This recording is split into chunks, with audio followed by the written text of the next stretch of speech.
That was the Roosevelt High School Jazz Band and their instructor, Jason Margolis.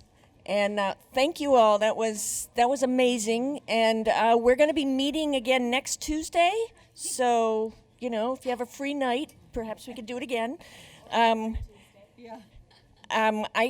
wish we could open every meeting like this. And I think we probably could. So, Roseanne, get on that. Thank you all for coming tonight. I think this is a demonstration of what our students are capable of doing if we give them the opportunities. And that's what we're supposed to be doing here. So thank you again. Okay, and now we're going to move on to the relatively more boring portion of the festivities this evening. For tonight's meeting, any item that will be voted on this evening has been posted as required by state law. This meeting is being televised live and will be replayed throughout the next 2 weeks. Please check the board website for replay times. This meeting is also being streamed live on our PPS TV Services website. As a reminder, we now have our PPS Ombudsman, Judy Martin, attending all regular board meetings. Judy will be here to listen to the public comments and, if appropriate, provide additional support to families who need or want it. Judy can be reached at 503-916-3045 or ombudsman@pps.net. We also have interpreters with us this evening, and I'd like to ask them to come forward at this time, introduce themselves in the language into which they'll be interpreting, and inform the audience where they'll be located in the auditorium should someone need their assistance. Chào buổi tối quý vị, tôi là thông dịch Việt Nam. Nếu mà có ai cần tiếng Việt Nam thì tôi ngồi ở đằng sau. Cảm ơn.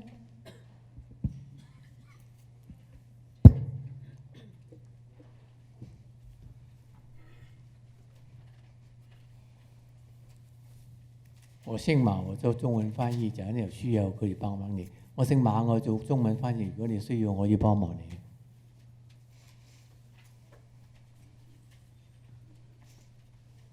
Добрый вечер, меня зовут Мария. Если вам нужна помощь с русским языком, я буду находиться в холле. Спасибо. Hola y muy buenas tardes, me llamo Daniel y voy a estar ofreciendo servicio de interpretación en español, ubicado en la parte del fondo del auditorio. Muchas gracias. waxaa la yidhahaa xasan haddii luqada soomaali rabti in lagu fasiro gadaashaasa fadhiya iyo imaada. Okay, thank you.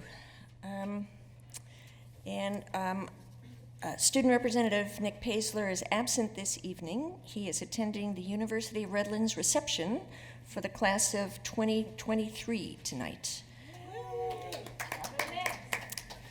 So, we will miss him, but I think it's in a good cause. So once again, thank you to the Roosevelt High School Jazz Band and Jason Margolis, and we'll be hearing more about the arts in PPS relatively shortly. Okay, board members, are there any items in the business agenda that you have questions about? This does not include individual action items listed on tonight's agenda. Anybody want to pull anything? No. Okay. All right, we'll move into student and public comment. I'd like to review the guidelines for public comment. The board thanks the community for taking the time to attend this meeting and provide your comments to the board. We value public input as it informs our work, and we look forward to hearing your thoughts, reflections, and concerns. Our responsibility as a board is to actively listen without distraction from electronic devices or papers. Board members and the superintendent will not respond to comments or questions during public comment. If you want to follow up from the board office, please contact Ms. Hewson or Roseanne Powell, the board manager. Guidelines for public input emphasize respect and consideration of others. Complaints about individual employees should be directed to the superintendent's office as a personnel matter. If you have additional materials or items you'd like to provide to the board or superintendent, we ask that you give them to Ms. Hewson to distribute to us. Requests to make public comment should be made ahead of time by contacting the board office or checking with Ms. Hewson prior to the start of the board meeting to see if there are still spots available. Once the board meeting has started, we can no longer accept new requests for public comment. Okay, Ms. Hewson, Do we have anyone signed up for student or public comment? We do. We have a total of 12. 6 of those will start with students. Alana Grazes and Will Lakin Shelley.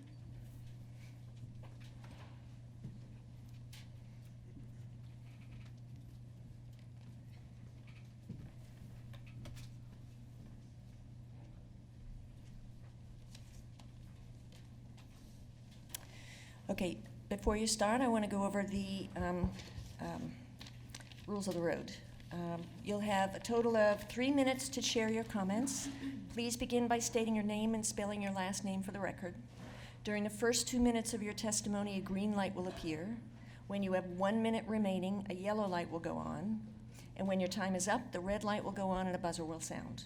We respectfully ask that you conclude your comments at that time. We appreciate your input and thank you for your cooperation. Take it away. Good evening, Superintendent Guerrero, school board members, and PPS community. My name is Will Lakin Shelley. That's L-A-K-I-N-S-H-E-L-L-E-Y. I'm a PCC Gateway to College graduate, originally from Cleveland High School. Community-based schools are vital for students who don't succeed for one reason or another in a traditional high school. I'm one of these students, although no one would have thought of me as a student needing an alternative school. Let me just start by saying this. PCC's Gateway to College program saved my life. I suffered from severe depression when I was of high school age. I highly value my high school experience, and it was a very informative social environment. However, due to my, at times, severe depressive episodes, I didn't always enjoy going to class or making an active commitment to learn. Not only did I not enjoy it, I felt I couldn't do it. I'm a very extroverted person, and therefore when I'm suffering, I tend to actually engage more. This made it hard for others to notice my depression. The social engagement would mostly come out for me in the form of skipping class in order to hang out with friends. I had one friend in particular I would often skip class with. He also suffered from depression, which was far more severe than mine.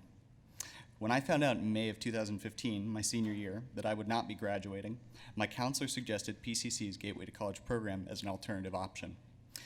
I and my parents are so grateful that he did. My friend's counselor, when he found out, didn't suggest the same thing. He ended up taking his own life in July of 2015. I know the impact that dropping out of high school has had on me, and there are many studies that point to a higher risk of depression and suicide in high school dropouts. My point is this: I wasn't a bad kid or a problem in class, but high school just didn't work out for me.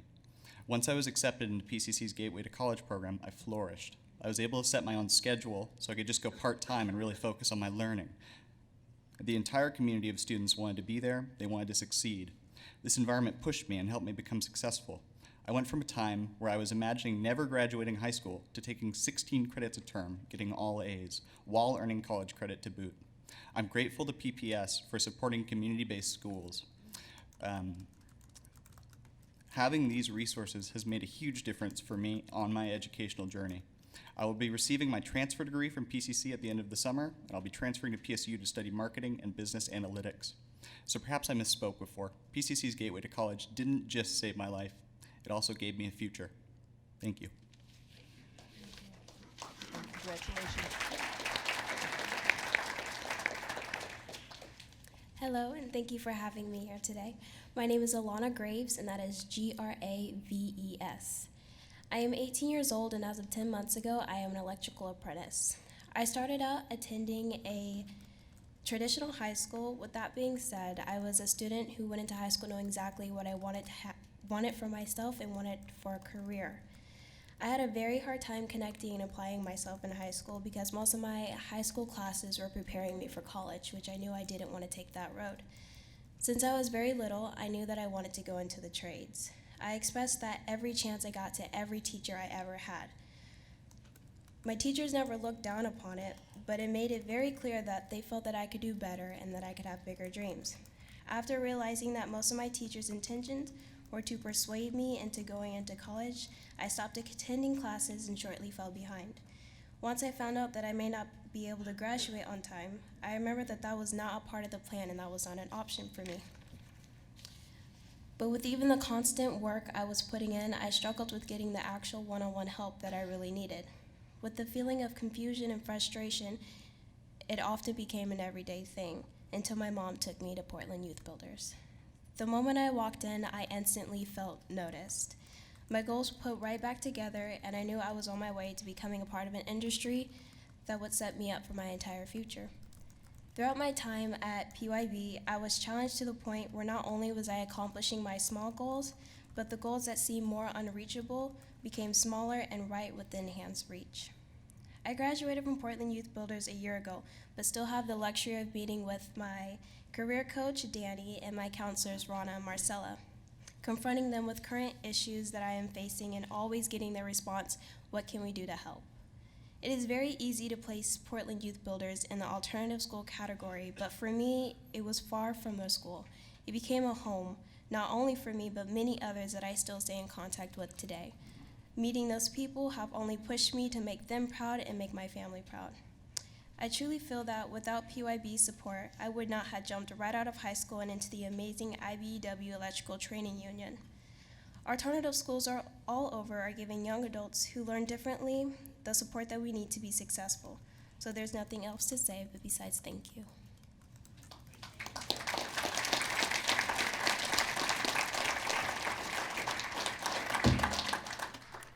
Thank you, and Next, we have congratulations to you Miles both. Hess and Catriona Johnston.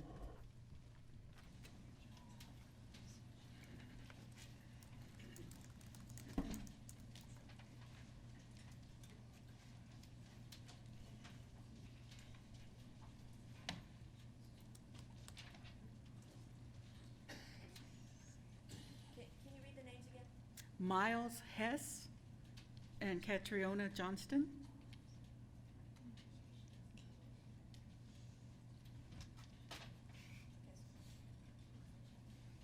Can they join me up here?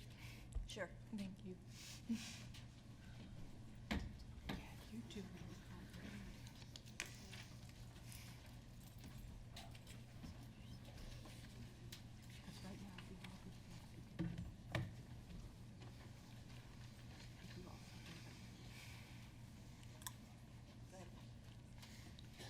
Superintendent Guerrero, Chairperson Moore, school board members, and community members. Thank you for hearing our testimony tonight. My name is Catriona Johnston, that's Johnston, and I play trombone in the Madison High School Wind Ensemble and Jazz Band. With me tonight are student musician representatives from several PPS high schools, including Jefferson, who does not currently have a music program. We are here to ask you to make our music programs equitably accessible to all Portland Public School students, regardless of the labels we are given by our adult counterparts such as our race, ethnicity, sexual orientation, gender identity, or socioeconomic status. We should all have the opportunity to express ourselves, connect with people, and develop our global perspective through music. I enjoy being in the Madison Music Department, but because of the lack of music program funding and the PE mandate in Madison cluster schools, the MAD music program is lacking the money and the numbers we need in order to truly thrive. In lots of middle schools, the PE mandate makes it hard for students, especially those who are in immersion or world language programs, to be in music classes. This is why it would be extremely beneficial to have 7-period days in middle schools. Adding one more period to school days could mean that any student who wants to pursue music would have the freedom to do so. You have recently heard student voices from every high school during the Guiding Coalition visioning process, during which core values were developed. One of those core values was creativity and innovation. Music fits this core value perfectly. It allows students to be creative while working with a team. It embodies the majority of the characteristics that the graduate portrait wants us to obtain. Students live a variety of creative lives, and it is the school district's responsibility to provide resources to allow equitable access to sequential music programs so students can explore, express, and thrive through music without having to choose between music and world language. How are students supposed to obtain these characteristics when many do not even have access to these programs? How are students supposed to grow and express their creativity when they are not even given a chance for equitable access? For instance, middle schools are struggling to offer equitable access to world languages and music due to the unfunded PE mandate, and the PE mandate is not even halfway implemented. How are students going to access significant and robust learning experiences when they don't have access to music at all, or only get music for a quarter? How are the high school programs going to look? In the first year of the PE mandate, several schools cut music. Thank you.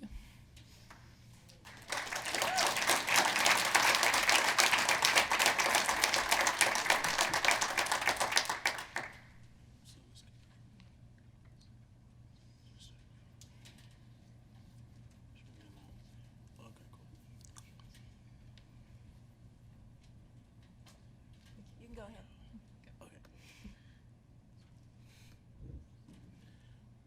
Hello. My name is Taviandre Thomas, Thomas. My uncle went to Jefferson and was a state champion clarinetist and went to Paris playing the clarinet. That was 27 years ago. Michael Gross is a Jefferson grad and is now the tuba professor at the University of Oregon. Jeff has gone from a robust music program to non-music classes at all. Ockley Green students who want to continue in band at high school have to go somewhere else. This is unequitable. I know people who want to go to Jeff, but also want to stay in band, but they can't do that if they go to Jeff. So now they have to pick between taking college courses and staying in band.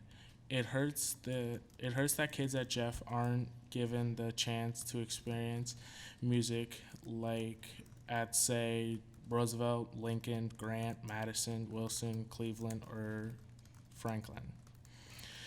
My music experience has been nothing but good.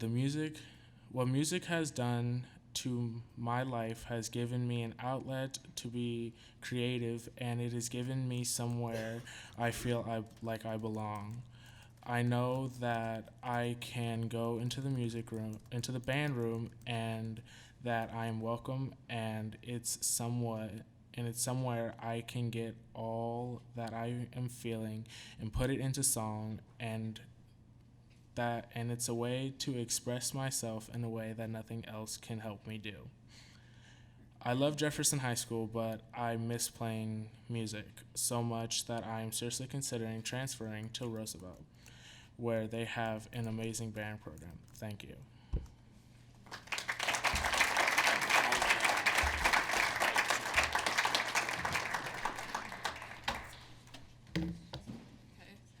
Superintendent Guerrero and school board members, thank you again for hearing us tonight. My name is Isabel Hernandez, that's Hernandez. I played tenor saxophone in the jazz ensemble at Grant High School. I was lucky enough to attend Beaumont Middle School, which has a very strong band program. My experience in middle school is what sparked my love for music, and without it, I don't know if I would have pursued music in high school. Unfortunately, the PE mandate, along with the 6-period schedule, is already hurting middle school students' chances to participate in music and have the positive experience that I did. Mount Tabor and Beaumont have both seen a decrease in participation in music immediately after the PE mandate was implemented, and Laurelhurst cut their program completely. Being a member of the band community has been one of the most meaningful aspects of my high school experience, and it disappoints me that some students feel that they can't be a part of it because of the lack of resources at their middle school. Band has given me a chance to express myself artistically, improve my work ethic, work with a team, and meet some of my closest friends. Although I don't plan on pursuing a career in music, being in band has enhanced my love for learning and allowed me to excel in other subjects. All students should have access to this kind of experience. Bella Bravo plays trumpet in the Lincoln High School band. Lincoln's band is strong, but it seems as if that might not be the case for long. The PE mandate isn't even halfway implemented, and it's already hurting or killing band programs because students are left with a difficult academic choice, band or world language. Why do students have to make that choice? Ockley, Green, Tubman, and George Middle Schools have a 7-period day and are very successful with offering equitable access to programs. Why do schools refuse to go to the 7-period day when it better provides students the opportunity to play music?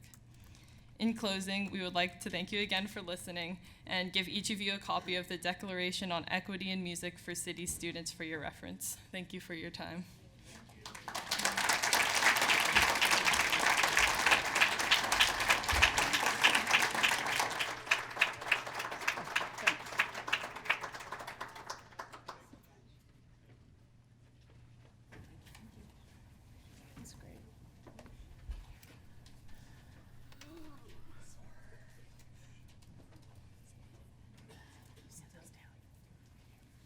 Our next two speakers are Seamus Linsky and Laura Moulton.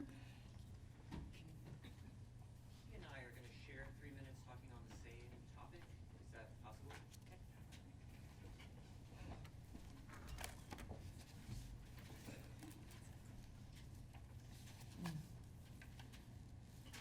Superintendent Guerrero, Superintendent Guerrero and board members, my name is Seamus Linsky, Lynsky. And my name is Edgar Navas, Navas. And I have a junior at Roosevelt High School and a sixth grader at George Middle School. And 3 minutes isn't a lot of time, so we're going to cut to the chase here. Edgar and I are here today because the board is yet to make good on its promise to provide adequate, equitable project-based learning space at Roosevelt, also known as Phase 4. Just a quick timeline to bring everybody up to speed. Early in the design process, the community raised concern about inadequate space. When the final design was presented and the space was still inadequate, we filed a civil rights complaint. In response, the board passed a resolution to provide the equitable space, and then nothing happened. Then last year in February, the board came and presented designs for Phase 4 to the Roosevelt community, and then nothing. So that's why we're here today. Well, as you may know, Roosevelt has a 79% underserved enrollment. It is the most diverse and underserved school in the district. We hear a lot of talk, PPS talks about equity and inclusion. And as we know, from the budget, we spend about 8.3 million per year talking about equity inclusion programs, 8.3 million. But when it comes to spending 5 million that were already allocated in the past year's budget to the most underserved kids in the district, Superintendent Guerrero said last year in February of 2018, if we don't cut here, we'll have to cut from somewhere else. Well, that sounds like PPS is balancing the budget on the backs of the most vulnerable, underserved, and racially diverse kids in the district to fully fund other schools, such as Grant, which coincidentally is one of the more affluent schools in the district. It was also disheartening at the February 2018 board meeting to hear many of you up there saying that Roosevelt is not fully utilizing the current space. We're not sure where you got that impression, but it's way off the mark. It was at capacity then, and it's over capacity now. There's a 2-week waiting list for the makerspace, and Roosevelt had to turn away 2 whole classes of kids who wanted intro to carpentry for next year because there just isn't the space for it. And it's only going to get worse because enrollment is on the incline, and we're projected to have 1,200 to 1,400 students in the next couple of years. So let's be clear, this isn't an add-on, this isn't supplemental, this is the bare minimum, and it was promised and allocated. So there's no need to wait for a district-wide STEM plan. There's already a successful program in place, and that would grow into this additional space. So last year, again, Superintendent Guerrero came to visit us. And It's a sorry. conclusion, yeah. Yeah, it's a conclusion. So here we are. Please listen. It's time to keep the promise. Roosevelt can be a success story, and we can show the voters that PPS makes good on its promises and delivers to students and the taxpayers. You can finish Phase 4, the promise, and let our kids go from making birdhouses to making tiny houses. Give them an opportunity. Don't shortchange them. We can be going into this next 2020 bond phase with a story of misallocation of funds, empty talking points, and broken promises for the most vulnerable of the kids in this district. One way or another, the RHS community will be very vocal. And again, in the words of just our board member Moore, imagine if what you just heard, if we were just fully funding these kids. With $150, Mr. Margolis is creating miracles, $150 a year, and you just heard it. So again, I want to give him a round of applause. Thank you for listening, and please, do good to our kids. Thank you. Thank you. Very much. Thank you.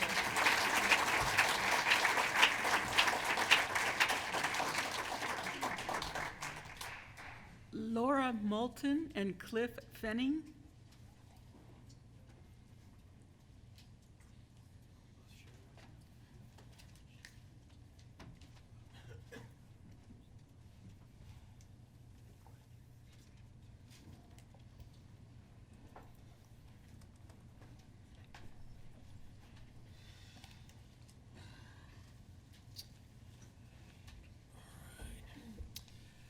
All right, thank you all for allowing me to do some speaking here. My name is Cliff Fenning, that's Pfenning,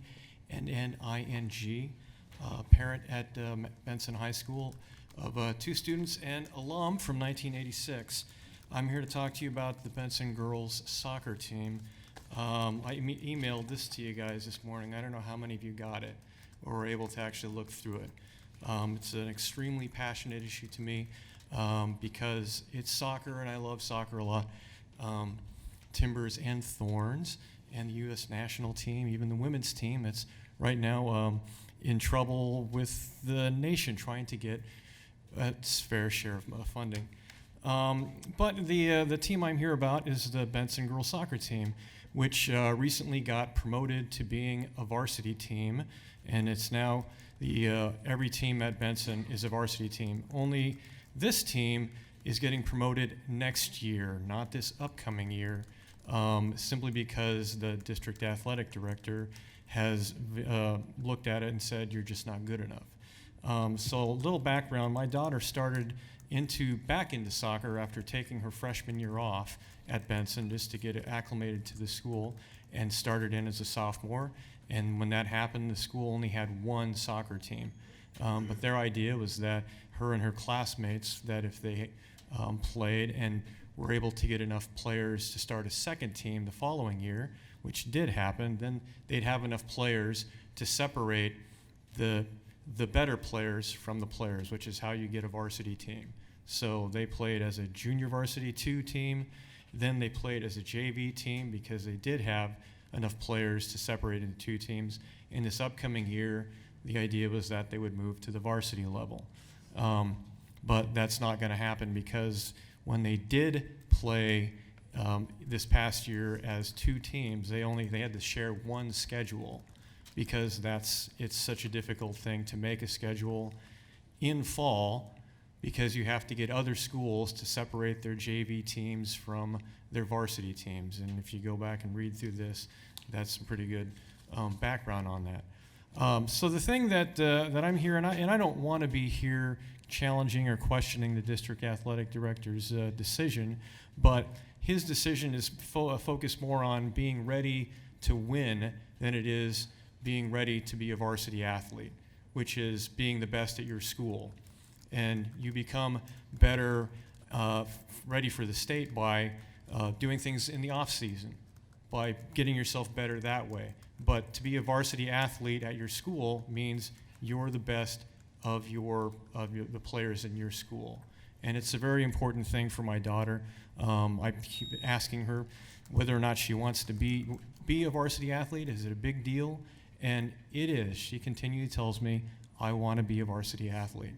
So what I'm hoping you'll do is take a look at this issue and direct it to the athletic director and say, we'd like more information on this, and if possible, can you move them up this upcoming fall? Thank you. Thank you.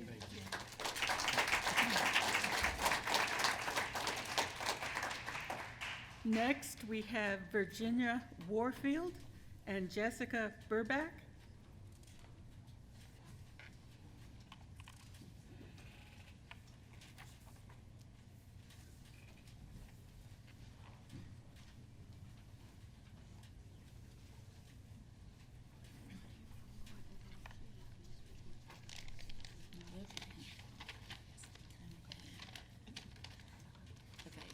Hello, my name is Virginia Warfield and I teach English at Grant High School. I'm here tonight to advocate for keeping mindful studies classes in PPS schools. Oh, my last name is Warfield. So I'm here to advocate for keeping mindful studies classes in PPS schools. I became involved with Peace in Schools, the organization that runs this class, a few years ago when I took workshops on mindfulness for educators. This year, I'm one of the co-teachers of the Mindful Studies course at Grant High School.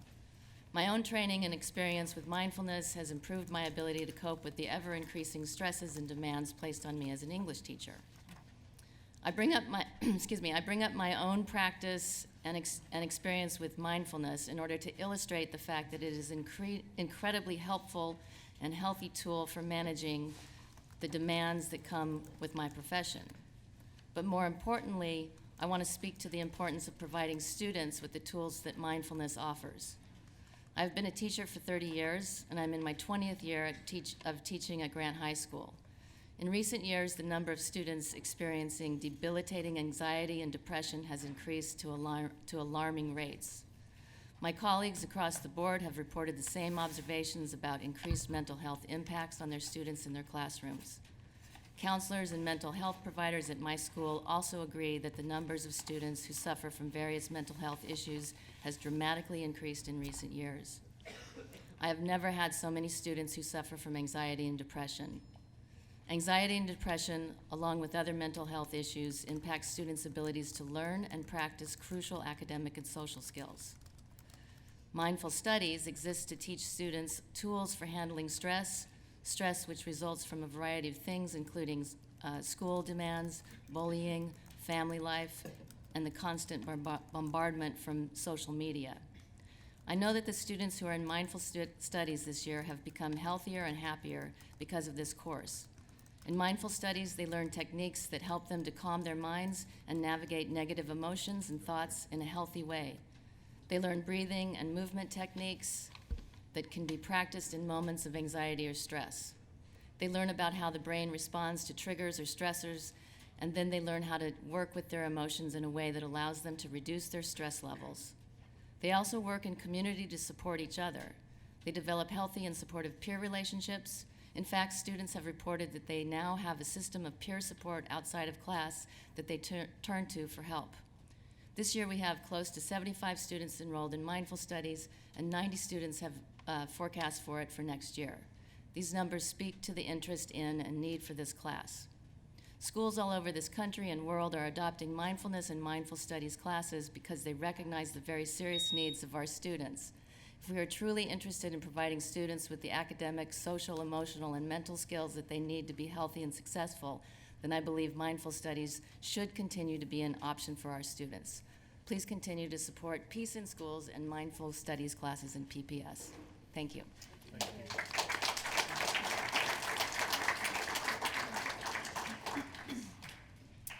School Board Directors and Superintendent Guerrero, my name is Jessica Burbach, B-U-R-B-A-C-H, and I'm proud to say that I've worked at Portland Youth Builders for the last 10 years, 9 of those as a math teacher and currently as the education manager. Portland Youth Builders, or PYB, is one of the contracted community-based organizations, or CBOs, serving Portland Public School students, and you heard from our student Alana earlier. In my years working at PYB, I've learned the importance of having a variety of quality educational options because the path to completing high school does not always look the same for every young person, and the supports that work for one student may not work for another student. For this reason, I am grateful to PPS for investing in partnerships with CBOs, such as PYB, which are re-engaging young people who are struggling with their education.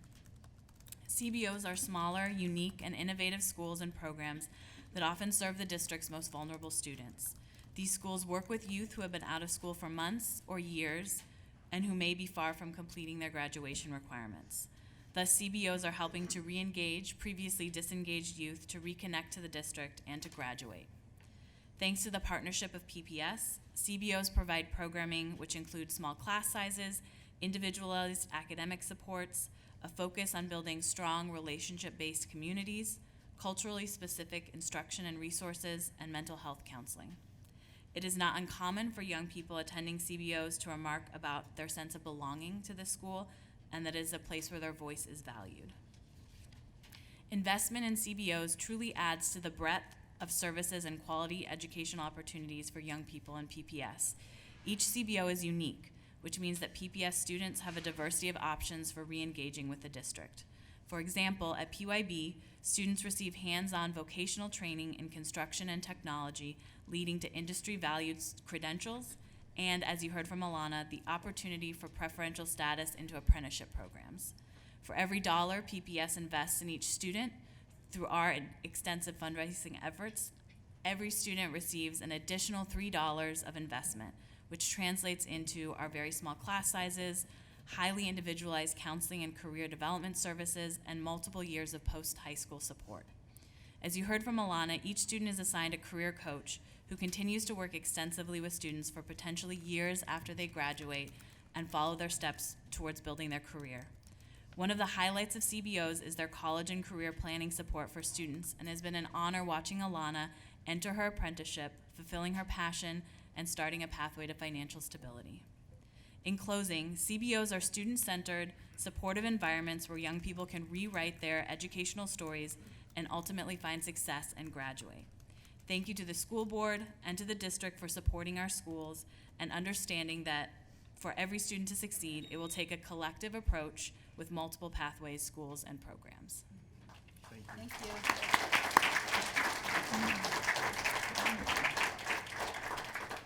you. Lastly, we have Jeff Laff.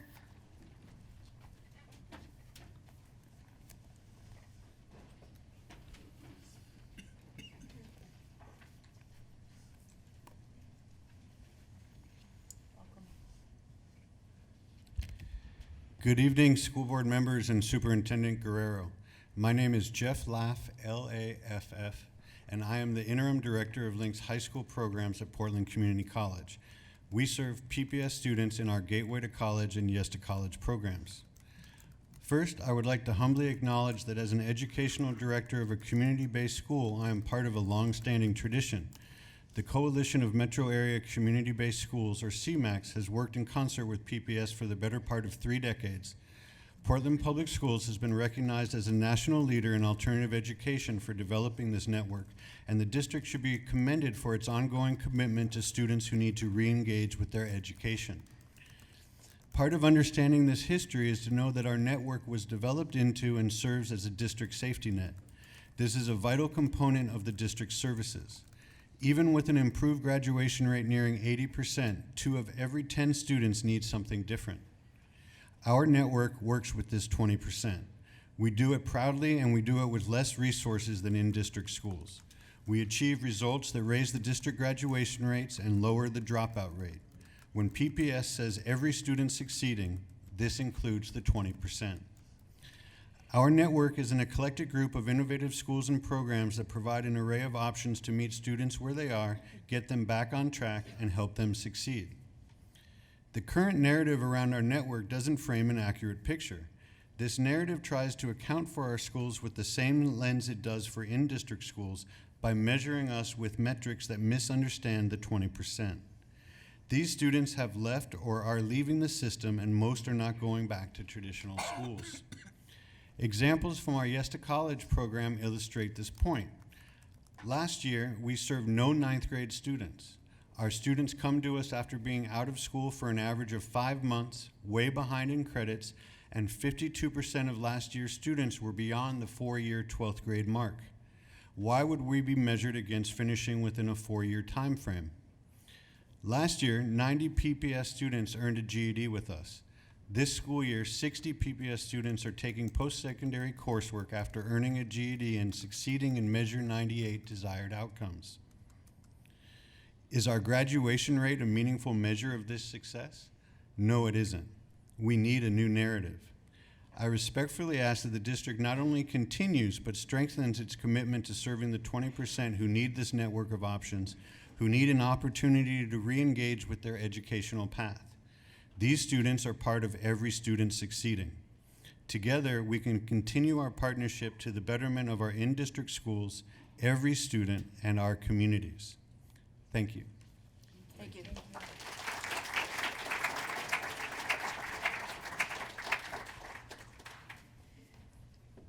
Okay.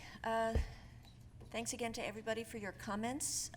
Please feel free to connect with the board manager, Roseanne Powell, if you have something specifically you want to follow up with the board or board office. Next item, superintendent's report. Superintendent Guerrero, would you like to give your report? Good evening, directors. I'm very much looking forward to the next item on our agenda tonight, which is a report on the state of the arts in PPS. My thanks also and appreciation for our student musicians from Roosevelt High School, and I'm going to have a little more to say about that in a moment, but I did want to address one other item first. As you might be aware, May 8th has been identified as a statewide day of action by educators. in support of better state funding for our public schools, to the level of funding that would allow us to provide opportunities for our students to participate in the very activities that we're talking about tonight and that we've heard testimony for. Staff are in close communication with our labor partners to determine how many teachers may be participating and not available for work. We're also in contact with superintendents from around the region and state. If we do determine that it would not be prudent or safe to open our schools on that day, we will be notifying families and stakeholders as quickly as possible, likely by the end of this week, and make a determination about those lost student instructional hours and how they'll be made up. So I plan to continue to update the board as we move forward on this. I'm going to keep the rest of my report actually dedicated to providing a lead-in to the presentation by Kristen Brayson and Carolyn Drake, our dynamic duo of a visual and performing arts department, who along with so many arts educators bring creativity and expression to our students, which is also made possible by the generosity of Portlanders and the dedicated arts tax. As many of you know, I will always be a big champion for access to arts education. I consider access to rich and robust arts offerings in public schools as part of an essential whole education. Our students benefit from mastering the attention to detail, gaining an appreciation of beauty and form, learning to express themselves, whether through still life, interpretive dance, or a violin etude. I myself, as you know, was engaged in the performing arts from a young age and had the opportunity to participate in instrumental music in public schools and went on to be a former music education major in college. If you take a look at the art that's exhibited in and around even this building, you'll notice a few pieces from the superintendent's art gallery here. It gives me a lift every time I walk the halls to my office. You'll see how gifted our students are, and we must find ways to nourish and support those talents as part of a rich and well-rounded education for all of our students. I join everyone in advocating for more funding in Oregon for public education so that we can prioritize and ambitiously move forward with important areas of work like middle school redesign efforts that will ensure, through time and resources, access to visual and performing arts for every student in the middle grades. Resources that will enable us to offer complete arts pathways in all disciplines from pre-K to 12 for every student. That we get beyond the limitations of a 6-period day in middle school to more creative, inclusive programming. We'll remain hopeful that we can make substantive forward-thinking progress in the near future and intend to continue engaging our arts advocates in refreshing the Master Arts Education Plan for PPS. On the topic of forward thinking, it was referenced earlier, creativity is a skill and disposition for our students. It's a theme that's emerged as part of our visioning initiative and discussions. How do the visual and performing arts help round out our graduate portrait? And what are the system shifts we need to work at accomplishing to make that happen? We are narrowing in on our North Star Vision document, and the community will have one more chance to weigh in next month. Commercial plug here, Saturday, May 11th, PPS will host the community installation at OMSI from 10 a.m. to 4 p.m. This will be an opportunity for the community to see the draft vision elements and give any final feedback. No one will have to buy a museum entrance to be able to engage with the vision, but OMSI is offering a reduced price entry to anyone who is with PPS, students, families, or staff. This will include entry to the temporary Pixar exhibit that's there. The district will also be offering additional support for travel and entry to PPS students and families from identified school communities. Hope to see all of you there, and we expect a considerable public turnout for this event. And I want to wrap up with a short video that should help to set the stage for our next agenda item and the annual showcase that will occur tomorrow night. So it's like a violin, just bigger. It's called pizzicato. And instead of playing it, you would just pull it. Tomorrow night marks our 5th annual Heart of Portland Student Showcase. It's an incredible event that our whole district looks forward to every year.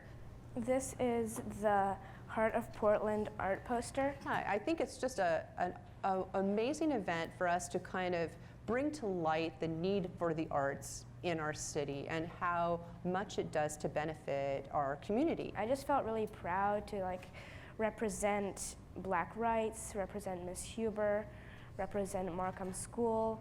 Each year we select one student artwork to feature on the poster, and Gabriella's piece was chosen because it so reflected the themes that this year's show was focusing on. 1, 2, 3, 1, 2, 3.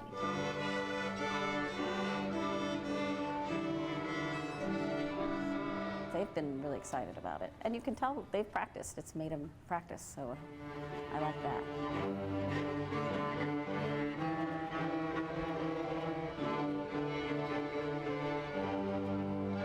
The message is that the arts in Portland have never been more robust, and that's reflected in our student experience. Makes me feel amazing. I mean, I've never really been in a big thing like that.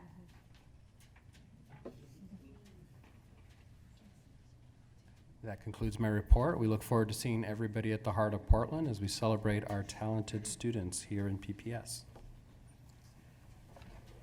Okay, thank you. And in case anyone is wondering, we rescheduled tonight's meeting so that everybody who was planning to attend the board meeting on a Tuesday night could now go visit the Heart of Portland. So we encourage we encourage everybody to go. Okay, so the next item is the PPS State of the Arts. Well, we're really excited and hope that this becomes an annual tradition coinciding with our citywide showcase. So speaking of which, we have coming up to the podium Kristen Brayson, our Visual and Performing Arts Program Administrator and new addition to the team, which is now doubled, Carolyn Drake, Visual and Performing Arts TOSA. I hope this is just the start of a nucleus of a much expanded VAPA department, and they're going to be presenting this evening. Thank you. Thank you, Superintendent Guerrero. We'd like to acknowledge as well, to be redundant, and say thank you so much for the Roosevelt Jazz Band under the direction of Jason Margolis for being here. It takes a lot for, yes, thank you.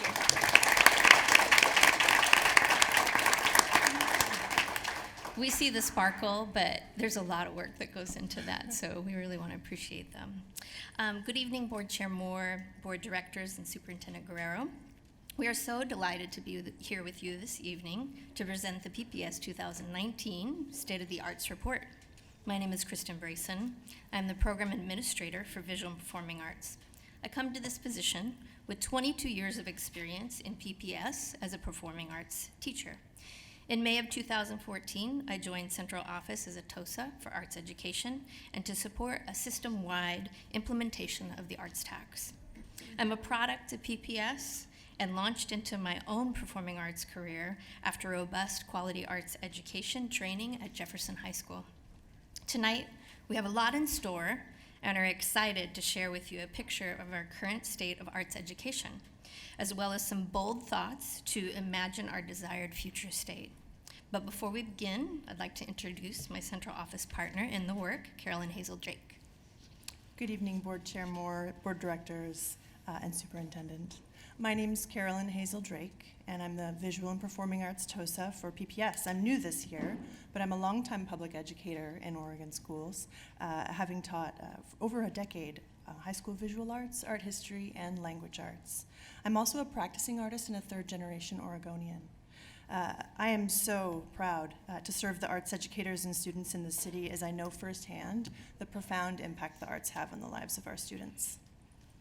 So this evening, our report will include an overview of our department structure and priorities, an account of our work in Phase 1 of the launching of the PPS Master Arts Education Plan, key metrics from the arts tax, and a vision for a future program of study that leverages our city's arts partnerships and ensures that the students in all of our school communities have access to a high quality and equitable arts education. We anticipate you'll have many questions throughout our report and respectfully ask you to save them until the end for our Q&A. Our research this year has included close study of many urban arts programs around the U.S. We discovered several common themes that, as a framework, create a compelling and connected experience for students in their learning, an experience that is a catalyst for student success. Within these themes, students have voice and agency in their unique human story. They deepen their understanding of culture and community, and they engage in rigorous study and technical skill building. There's much to acknowledge here that speaks to the unique and transformative nature of the arts in the human and student experience. This unique and transformative journey provides key points that undergird why an arts education lays the path for grounding students. For instance, it exercises the ability and willingness for students to use predictions, to cast a wide net of experiments, and to be ready to anticipate for the myriad of choices they will encounter. In this journey, student voice does not need complex oral translation, but requires keen strategy to communicate intricate ideas within a certain scope of work. And it employs creative thinking, seeing the future through one's mind's eye, and unearthing that imagination to bear fruit in real time. Elliot Eisner, one of our greatest thinkers, articulates the value of arts education as preparing students for a future they may not yet be able to see. The art teaches skills and traits that set a solid foundation despite these unknowns. Elliot's thinking continues to have striking implications for how we nurture our PPS students. The creators of tomorrow will need us to develop pathways of learning based on these skills and traits. As educators, we all strive to create learning environments where students leave our schools feeling academically fulfilled, emotionally intelligent, civically engaged, and culturally aware. Imagine using the arts to wrap around our children as the agent for this purpose. Often it is through an art exhibit or student performance that a child learns how to collaborate, communicate, craft their voice, and critique their experience. Next, we'd like to show you how the arts at PPS has changed over time. This interesting little bar shows you that from 1990s until 2009, there was a dedicated arts TOSA providing central office support.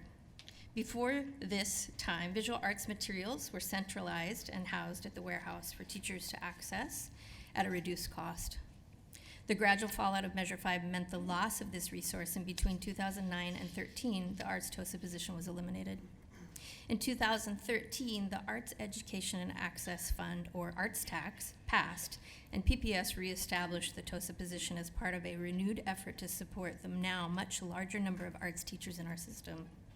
This year, Superintendent Guerrero doubled our arts support by establishing a program administrator and keeping the Arts TOSA role in place. With the creation of a dedicated administrator, for the first time in its history, PPS has a visual and performing arts department. In most urban settings, this type of department is referred to as the VAPA department. Arts teachers are part of all schools in our system. The VAPA department supports 200 educators teaching courses in dance, music, theater, and visual arts. We serve over 40,000 students through these 4 disciplines, which comprises 78% of our district's student population. Exhibiting and performing work is a central part of the arts learning process, and our students have demonstrated their skill and creativity in over 300 events in their schools and out in the community, like this evening during the 2018-19 school year. As a small but mighty team of 2, we focus our work on 5 key priorities.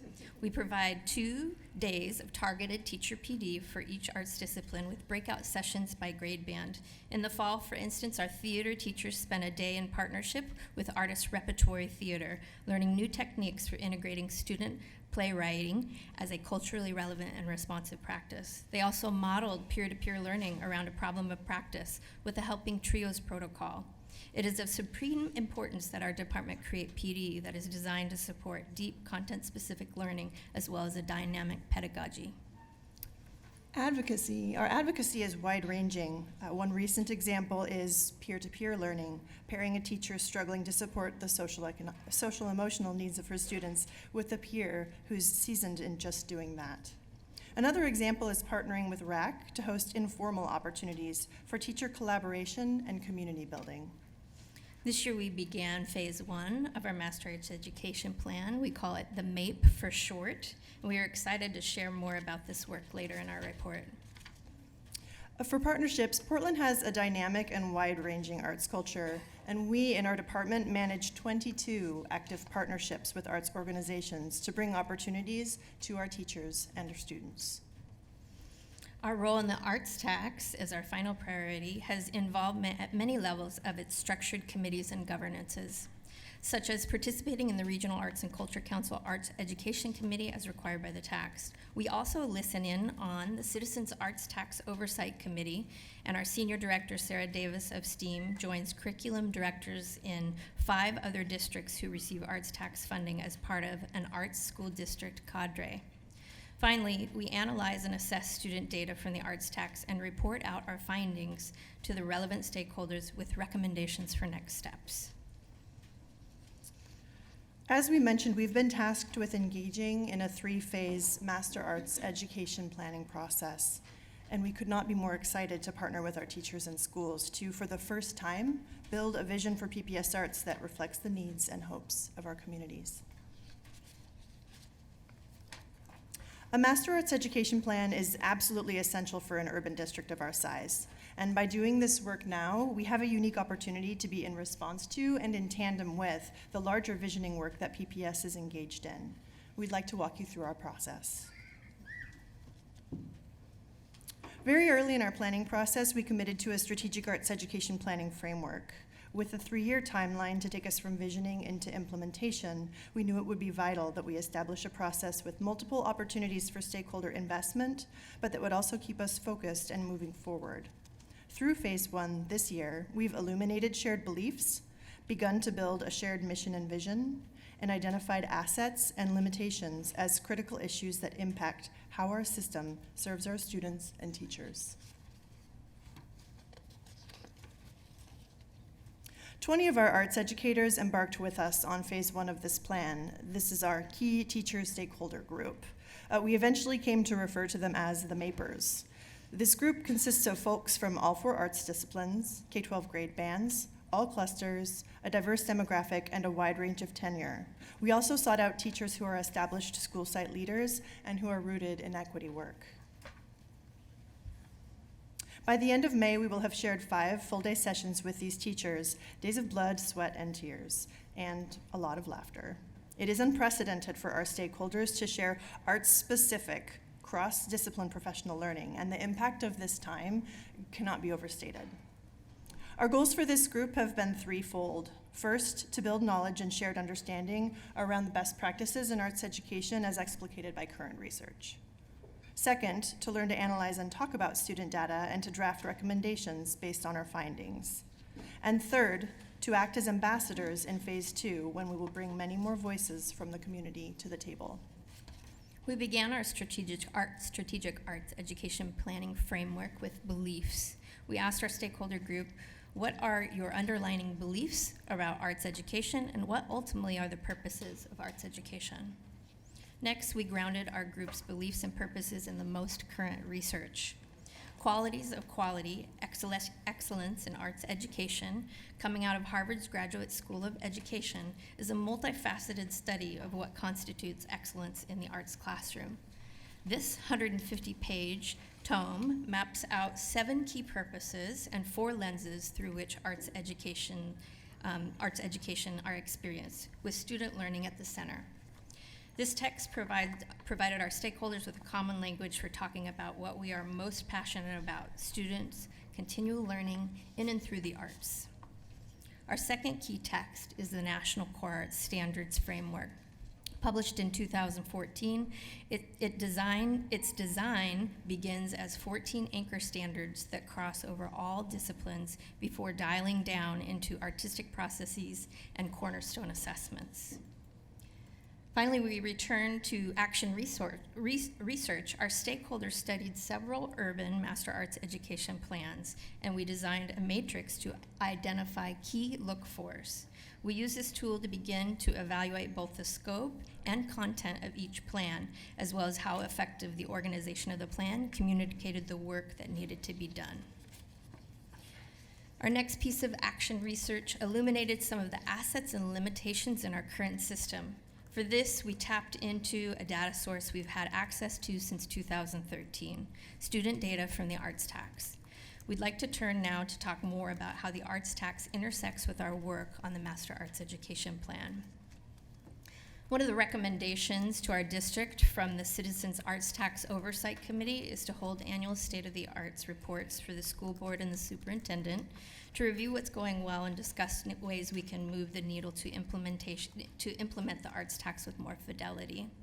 We've already begun to see impact, and there's no better way to showcase that impact than to witness it with the students themselves. Tonight, we're thrilled to have George Middle School in the house. The students before you, out here in the lobby, are a combination of 7th and 8th graders led by their diligent director, Emmett McCutcheon. It's of note that these young musicians were in 2nd and 3rd grade when the arts tax was established, and thus benefited from music classes taught by certified music teachers at their elementary schools.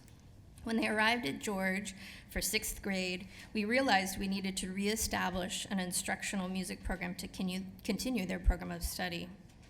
A music program at George hasn't been in existence in full capacity in 20 years. Now these artists will have a chance to enter Roosevelt High School on a continuous path of study and be part of that amazing jazz band you heard earlier tonight. Without the help of the arts tax, these dreams may not have come to fruition, and these students would not have realized their talents. Please join me in welcoming George Middle School string students under the direction of Emmett McCutcheon.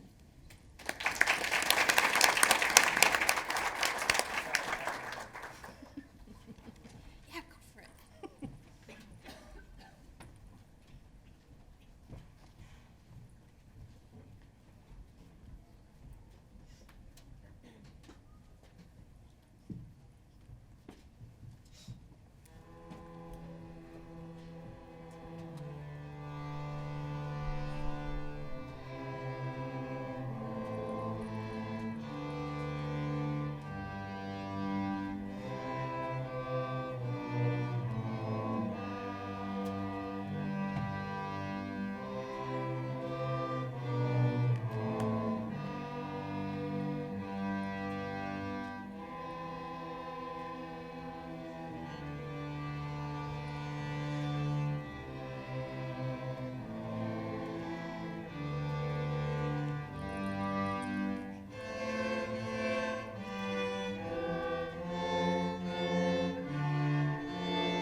Thank you, Emmett.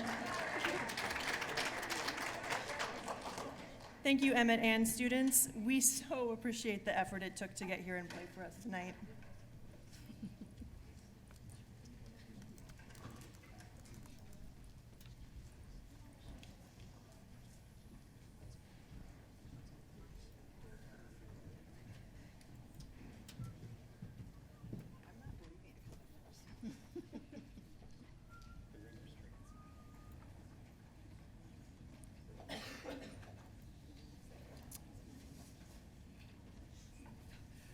We'd also like to thank the taxpayers for their continued support of the arts tax. Happy Tax Day, everyone. I don't know why you guys are applauding. We have seen how vulnerable our system can be to budget shortfalls. So having stable funding for arts education K-5 is a huge gift to our students. We have a few slides to show some key metrics and impact of the arts tax. As a reminder, the arts tax only serves our K-5 population, and the funds can only be used towards certified visual and performing arts teachers. The fund does not provide for curriculum, supplies, or infrastructure, an important thing to remember as we continue. So here is a glimpse of K-5 arts teacher FTE by year from the inception of the arts tax through the current year. Keep in mind that FTE is dispersed as either 0.5 or 1.0 based solely on student enrollment. You'll notice in the baseline year of 2012-13, we only had 15 FTE for arts teachers serving all 57 elementary schools district-wide. The first year of the arts tax in 2013-14 transformed access to the arts by adding 50 FTE. In the years to follow, we observed that FTE continued to climb. We saw that several schools receiving FTE that first year may have only been allocated 0.5 from the tax, but once a program was established, some schools chose to match the arts tax FTE to increase a position to full-time. We infer from this that many buildings saw the power of arts classes from their students, and that created a desire to increase its impact in a school. Here's an overview broken out by arts discipline. Our total FTE, again, K-5, is 63.1 across 57 elementary schools. The circle with the icons indicates the arts discipline schools chose as their program. Most of our schools chose visual arts or music. A small number of schools selected dance or theater. And in some cases, schools chose to split their arts tax FTE across two arts discipline to have two smaller programs. As we look forward to the future, we want to prioritize courses of study that align K-12 so that as often as possible, students have a continuous learning experience. Currently, our system has varying degrees of continuity. But a big victory for PPS is that 44% of our entire K-12 system receives access to arts education. That's nearly half our population that is guaranteed to have classes in one of the 4 disciplines and possibly even 2. The investment of the arts tax is a huge contributor to this picture. We receive approximately $4.5 million a year to help make this access a reality. In addition, our average student-to-teacher ratio is 375 to 1, meaning that the average K-5 arts teacher sees 375 students per week in most of our schools. Pre-arts tax in 2012-13, that ratio was 1,528 students to 1. Our district responsibilities regarding the arts tax and our IGA with the city include building K-12 sequential pathways of study. The city wants to ensure that we as a district are investing in 6-12 arts education to build on its investment of K-5 arts through the tax. For example, how are we ensuring that a student who has access to music K-5 continues to deepen their learning through access to band, choir, or orchestra in the 6th to 8th grade and on into high school? We also will highlight our baseline data on the 5th grade minutes of instruction in music and visual arts classes. This has been a perennial topic with Citizens Arts Tax Oversight Committee, and we hope to continue to collect data to ensure our system is creating equity across the district. But first, we'll start with an example of our cluster pathways data. Every neighborhood cluster in our district offers a certain number of pathways a student might take from K through 12. In an effort to get really clear about our pathways data, we took the Lincoln cluster as an example. Notice that there are 5 possible pathways a student can take. So if I start at Ainsworth, I go to West Sylvan, and then Lincoln. If I'm at Bridal Mile, I go through West Sylvan, Lincoln, Chapman, West Sylvan, Lincoln, and Forest Park, same thing. And then you have Skyline to Lincoln, so that equals those pathways. We've animated the slide so you could follow along with student access to the arts in each of these pathways. For instance, watch the screen as a student moves in visual art instruction from Ainsworth to West Sylvan to Lincoln High School. In this example, you'll see that the students that start at Ainsworth have full access to visual arts all the way through the pathway to 12th grade. There are no other complete pathways for visual art in the Lincoln cluster. Now we'll move to watch the student experience in music. As you see, all K-5 students in the Lincoln cluster have access to music K through 12.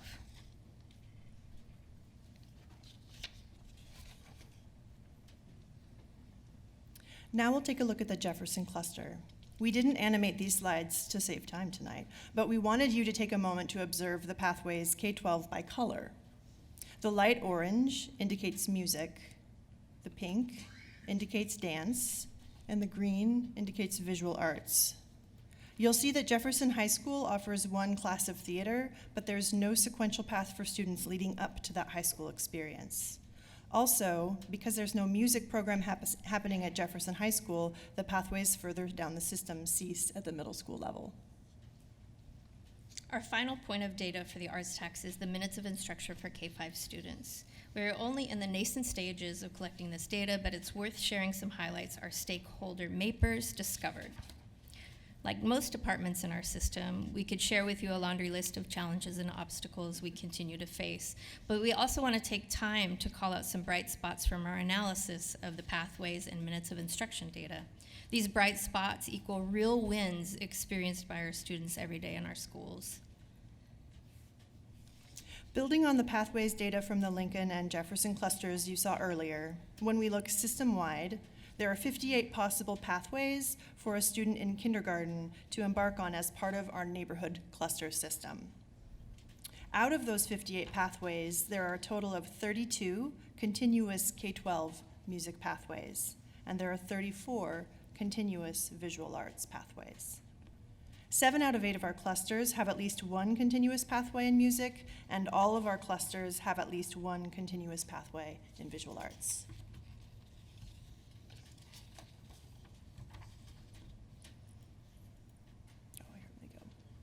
This slide also notes clusters that have a significant proportion of complete music or visual arts pathways. In terms of minutes of instruction, in K-5 schools where there is music programming, 90% of 5th graders receive instruction all year, and 90% meet at least weekly. 77% of students receiving SPED services have access to music class 100% of the time, and 90% of students receiving ELL services have access to music class 100% of the time. As we look at the same data for visual arts, 63% of all of our K-5 schools have a visual arts program, and 78 of these programs offer weekly access. 71% of students receiving special education services have access to visual arts 100% of the time, and 93% receiving ELL services have access to music class 100% of the time. We have yet to collect the data for dance and theater, but that will be completed and recorded before the end of this school year. We also plan to study 612 data to provide you with disaggregation of students enrolled in arts classes by race, socioeconomic status, and ethnicity. We see a few areas to target where an investment of resources can have a major impact. First, how could we establish materials and supplies as centrally supported instructional resources? We see how the arts tax has led to equitable experiences for our K-5 students in their access to a licensed arts educator. But when funds for materials and resources are set by individual buildings, the results often creates new inequities. Second, how can we establish curricular and instructional supports for equitable student access? We know that deep sequential arts learning is best practice. establishing an articulated scope and sequence for dance, music, theater, and visual arts connected to our national core arts standards will be a priority for ensuring that all students receive standards-based instruction with common assessments for system-wide calibration and success. And then lastly, how could we ensure centrally defined K-12 pathways for all students? The investment that we make in building K-12 sequential arts learning must include maintaining and supporting programs already in place, establishing a clear process for how and when programs changes occur from one arts discipline to another will help define our articulated pathways of study. Next, we are going to look ahead to a glimpse of what Phase 2 and 3 will entail. With the momentum of Phase 1 of the Master Arts Education Plan, we are enthusiastically awaiting flight on Phase 2 starting July 1st of 2019. In Phase 2, we will bring our internal process and the gained expertise from our first stakeholder group out to external stakeholders. We will draw on our partnerships with arts organizations and community-based organizations to hold external stakeholder meetings to build a shared understanding of quality arts education. Furthermore, we will gain feedback on our mission and vision and provide listening sessions with the community at large through neighborhood region meetings. Our plans do also include a few site visits to other urban districts engaged in implementing their own Master Arts Education plans so that we can study their successes and learn from their challenges. We view these processes as circles of influence, beginning in Phase 1, that extend radially from our teacher base to progressively engage more audiences as we move to Phase 2. The circles of influences provide an image of these working progressions. Phase 1 here indicates that we are engaging with our key stakeholder teacher group at the center, building on the themes we mentioned at the beginning of our slideshow. In the next 2 months, we'll be moving to the next ring of influence, which is the larger group of PPS arts educators. We will be holding several regional cluster meetings between now and the end of the year to involve the entire system of VAPA teachers in our Phase 1 MAPE and to glean insight from their perspectives. The next ring of influence from there will be the beginning of Phase 2, where we will use some members of our original key stakeholder teacher group to hold joint meetings with arts organizations, CBOs, and students and families from neighborhood schools. Once we reach Phase 3, the implementation phase, the structure of our work will shift into continuous cycles of improvement and evaluation of the MAPE. We can only make predictions of the outcomes at this stage, but we want to ensure that we have a system in place that continues to keep our key teacher stakeholder groups, art partners, and communities at the table.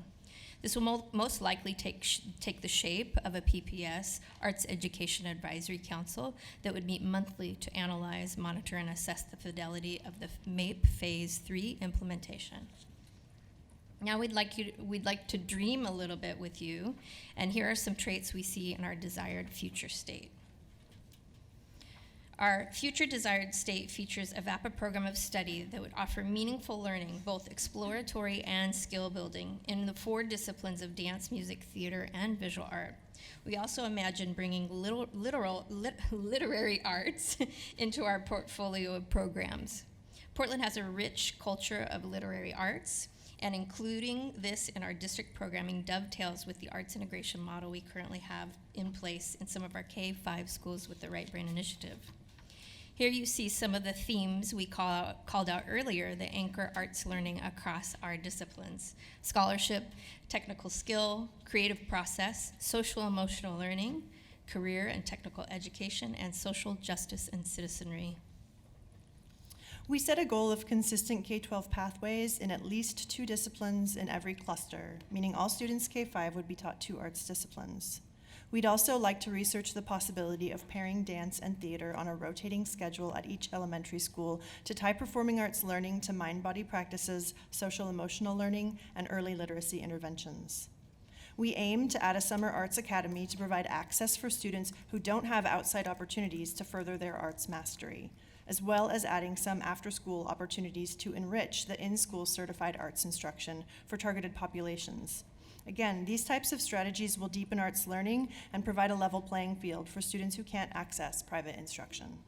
Finally, we see a powerful opportunity to create unique grade band specific learning experiences in each discipline as being a new way to engage with our larger city arts partners. In the future, for instance, every second grader might visit the Portland Art Museum to view an exhibit on contemporary Northwest art, or every fifth grader might experience a live performance with Esperanza Spalding at the Schnitzer through our partnership with PDX Jazz in the Schools. This approach to learning is teeming with opportunities to de-silo academic subject matters and integrate and activate cross-curricular connections. This is a strategy that is most helpful in promoting metacognition in students. In this program of study, our students would surpass simply being an audience member. Eventually, students could pair with arts organizations through our CTE program to have internships at Portland 5 Center for the Arts and shadow the experience of union stagehands as one example. We imagine a future where every PPS student can speak to their engagement in this program of study in arts education, from the arts classroom to the citywide educational performance and partnership. We'd like to thank the OTL team, including Senior Director of STEAM Education, Sarah Davis, Roosevelt High School Jazz Band students and Director Jason Margolis, and George Middle School String students and Director Emmett McCutcheon. And finally, thank you for the arts teachers and arts partners in attendance today. And thank you, and thank you to the superintendent and board for the pleasure of presenting you here tonight. We appreciate your time and dedication. At this point, we'd like to open up the floor for questions from the board. Thank you. So, A question. So I thought it was great when you got to the slide where you talked about what percentage of fifth grade students in special education or English language learners were taking arts classes, because as we all know, having a pathway doesn't mean that everyone is able to take advantage of the opportunity. Absolutely. So I hope that we continue to look at it through that lens. Yes. Is there anything you want to say about that?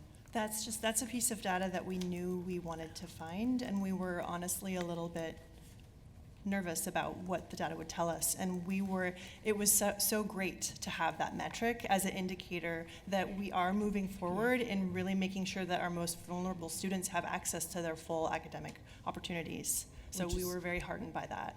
It's great to see. I hope it's representative. But I did have a follow-on, which is that how is it that even under the arts tax and K through 5, still only 44% of our students have access to arts programming? That's the K-12 metric. Oh, So- that's the K-12, Yeah. so that makes sense. Yeah. Okay. So as to follow on along with that, so it is great looking at particularly special ed and how you disaggregated that data, but do we, so obviously the next question would be, what does that look like in middle school and in high school? Yes. Is that hard to find? Could we get that? No, we will be able to do that, and that's our hope in phase 2, is that we really drill down deeper into the data. We really needed to have a starting point, and it made obvious sense that the arts tax and the metrics that they need as a part of our reporting to the city was going to be a great place for us to dig deep. Yes, and to continue looking at, all of the clusters and see where those gaps are. Yes. And then thinking about what are the barriers now, and it's sounding like our schedule might be a big one to consider. Yes. Okay, thank you. Yeah. Thank you. And I'm curious what you found about access in our, for middle grade students in our K-8 schools. Obviously, they don't have the economy of scale to have more than one discipline probably, even though we see some middle schools that don't either really. What's the state of things there? Yeah, that's, with our system transitioning quite a bit, where we've already seen some of our K-8s go to K-5, we've been able to sort of shore that up a little bit. But the K-8 schools that are going to remain K-8 schools, we want to make sure that in phase 2 we're looking at how we're going to solve that problem of the economy of scale, because we don't want students to miss out on those same experiences that their peers in another neighborhood would have. So we're going to have to be really intentional about what we use as a formula for funding those schools and their arts education. So a couple of comments and questions. Thank you for the presentation. Thank you. I had arts squashed out of me at an early age, so I got into PE. But I appreciate that for many students, this is what brings them to school every day. So thanks for the work that you do on behalf of all those students and everybody else. On the page around department priorities, the only thing I would say is it seems like it would be great to have equity in there, because I think that is probably the huge driving issue, or variability across the district, a lack of equity. Yeah. It's just there's 5 items listed in Yes, equity's not- thank you for mentioning that, Director Brim Edwards. I know that we definitely in our approach superimpose that out over all of these, but your point is well taken, that when we show this graphic, we need to be showing the very specific ways in which we're being intentional about that as we superimpose that over the top of these.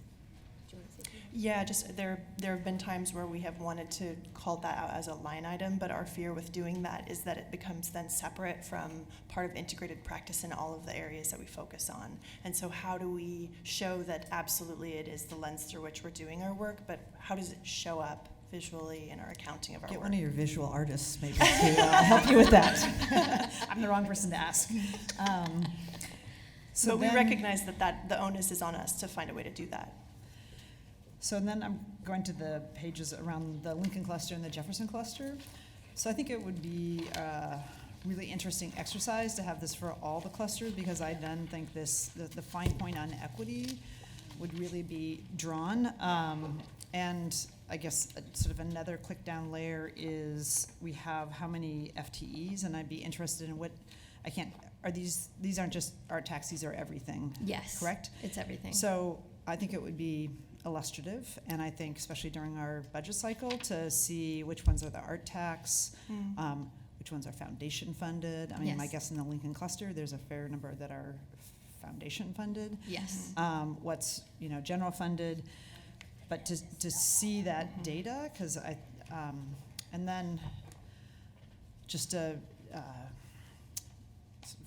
drill down on the point that Director Constam brought up about the middle grades or under-enrolled, under-enrolled K-8s, but under-enrolled middle schools that have just the small smaller populations of students. When I think about this, okay, I try and use my sports analogy, because that's what kept me going. But if most students don't in high school all of a sudden decide to take up something for the first time, so if we don't, if you have missing boxes in the elementary or the middle grades, you're not going to get those rich high school programs where you've got just a large cohort of talented artists and musicians. And so really thinking about those boxes, how they become the feeder program. I know, for example, in the sports world, the PIL at the high school level, there's wide variability in the high school sports teams. And then there was a district-wide initiative for that every middle grades, whether it's a K-8 or a middle school, to have this feeder program, and what that did to sort of supercharge the whole system. So you have kids at an early age having success, finding their passion, versus them getting to high school and like, I didn't have that in middle school or my K-8, so I'm not going to try, or that's not for me.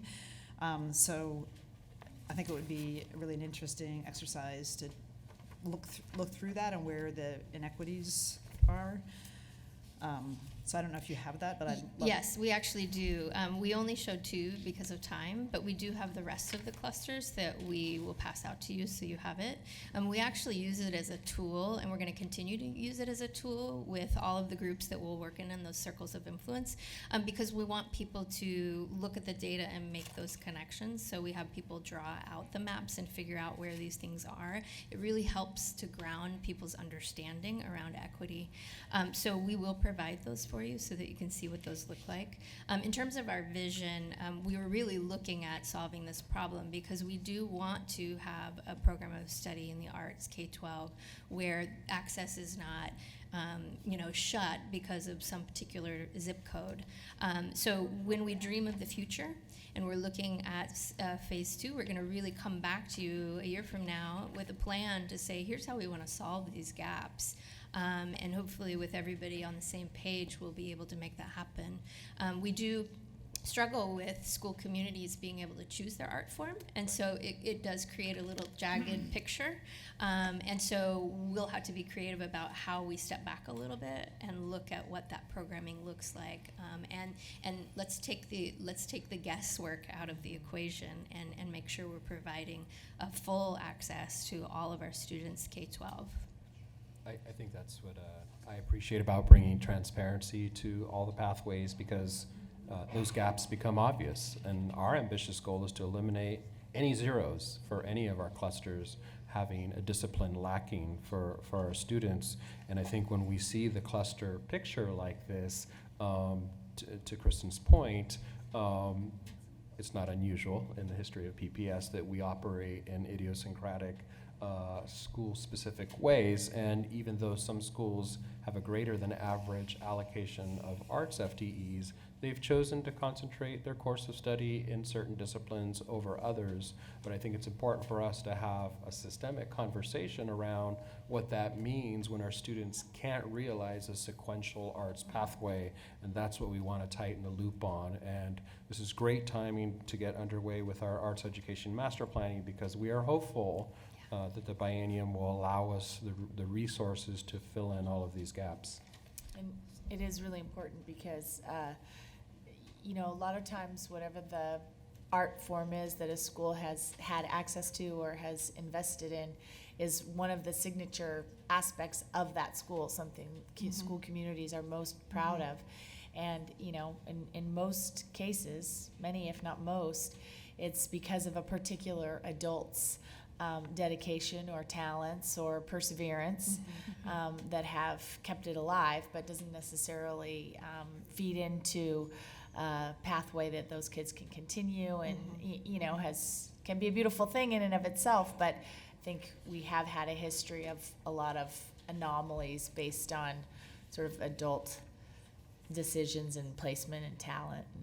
Yeah, and I think we want to take an additive approach here when we look at the future of this, because we don't want to be telling people you need to change your art forms. We want to actually provide a really strong base so that each school is whole in and of themselves. Can I just follow up to that? So ultimately, is the goal to have, given that we live in a world of constraints, Are we imagining that every school or every cluster will have, a full pathway in one discipline or multiple?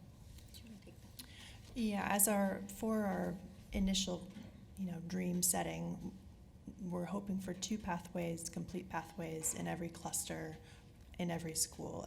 Every pathway is complete in 2 arts disciplines as a starting point. We know that if you look at our dance and theater numbers, that those reflect the nationwide trends also.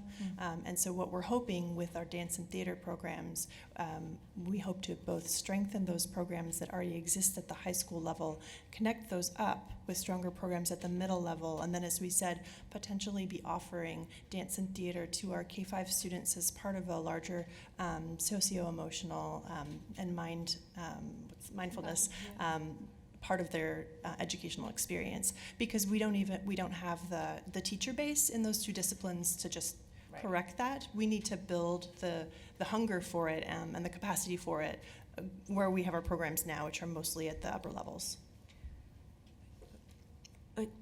At the state level, do they accept dance as PE? Yes. Can we get a twofer? Those are exactly the kind of creative solutions that we need to look at in our middle grades redesign, because I would like us to be a little more utopian. I think 2 is an ambitious next goal, but I would love to see complete pathways in all the disciplines. Let's get there.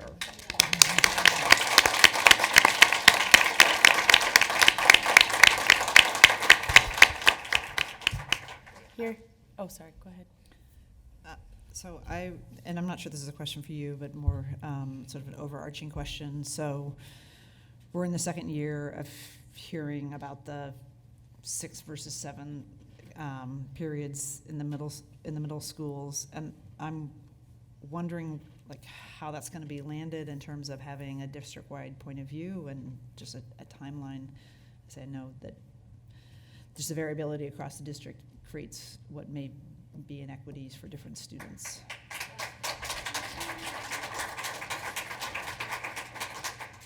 We're as motivated as anyone to arrive at a solution. I do think we can be innovative and creative about creating an equitable experience for a middle grader no matter what school you're in. There are ways to do it. We can dream about an 8-course week. But I think we need to bring together a task force to see how do we meet the requirements we have that are obligated to us while at the same time not stifling the experience for our students. I think there's got to be a solution.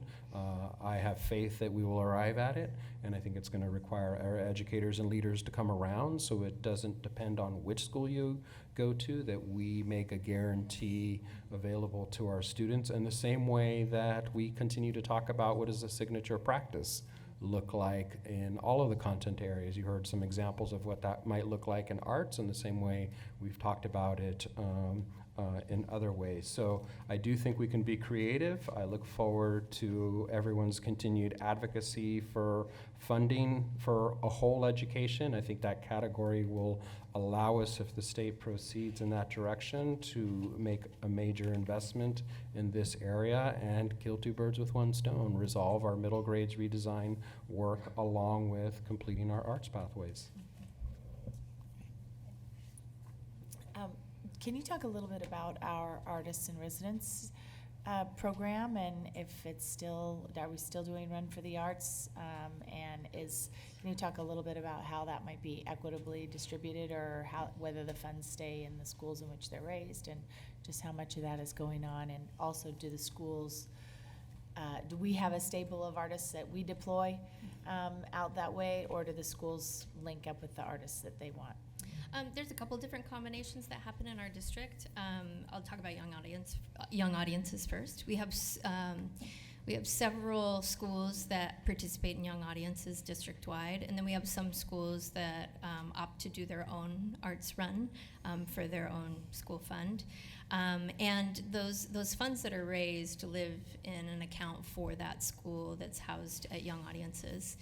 Schools are then able to take those monies and hire artists in residence, performances, any kind of enrichment that might be a part of it. The supplies can be a part of that.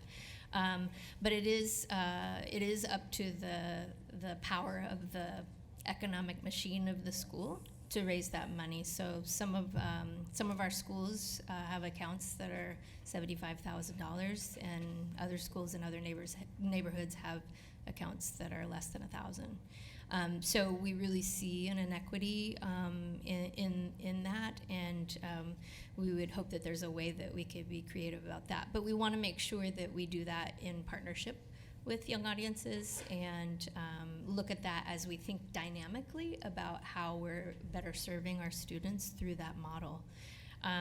We don't have residents and artists ourselves. Each school site might bring artists in on their own dime and may infuse those kind of experiences where they may have a musical or things like that where they're hiring choreographers, but it's pretty site-based. Thank you.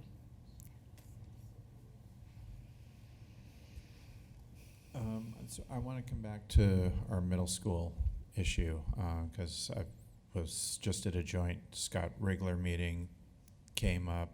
Laura Moulton was going to testify tonight on that issue. She wasn't here. I understand the initial plan was to try to add a period to middle schools that needed it to give students more opportunities, and we don't have the money to do that for this coming year. We've known that for a while. Is there a plan B? And is the issue that, and this is for our students in dual language immersion, is the issue that we're not going to let go of requiring X number of classes be in the language of the immersion program. Is this a discussion that's going to go on for another year, or where are we at in that? There's impatience out there, and I think that's valid impatience.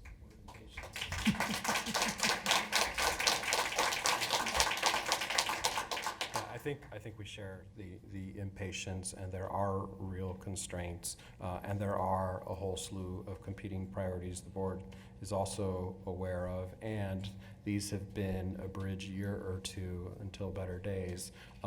Many of the solutions have been Band-Aids for the moment to try to create some sections of access to our students. And so, I'll be interested in learning a little bit more about the Wrigler situation, and I know our teaching and learning team is preparing a summary sort of update on this topic as well.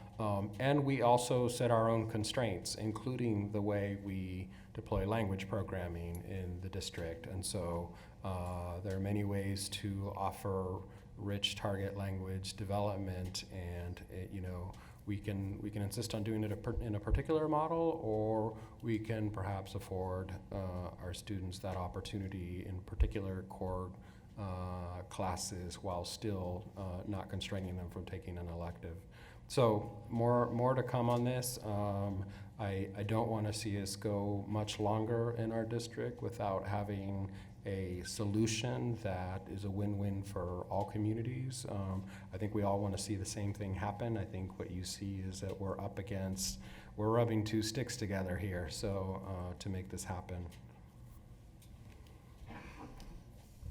Is next year baked? I think people want to know. Is there anything we can do that this administration is willing to do for next year? Well, our principals have received their site allocations. They've had to forecast scheduling for our students. I am hopeful that there are some May revisions that permit us to, perhaps do some add backs on some prioritized investments in our schools. Certainly where there's some gaps in a number of areas, not just arts, that we can begin to backfill some of those areas until we're in a new budget cycle. So this is one of those areas.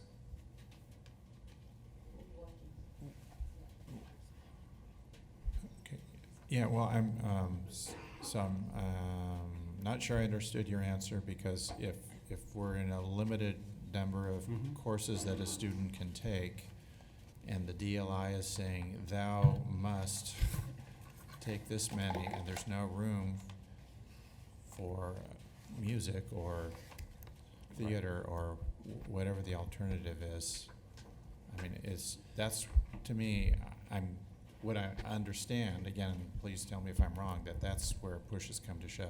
Right, and so families might appreciate the option of perhaps, not the entire day being structured around DLI, but perhaps a core base of classes to free up that elective. For them, they may want to prioritize the balance of classes versus one program or the other. So I think having more information from the DLI we would need more program. information, and Yeah. particularly that specific school, Right. and we would have to do the analysis.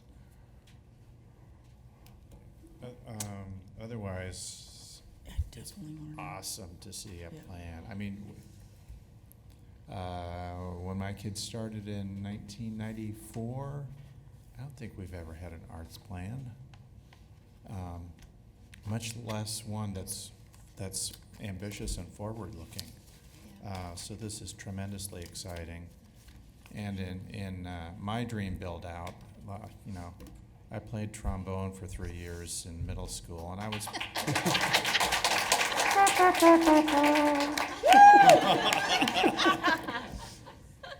that was awesome.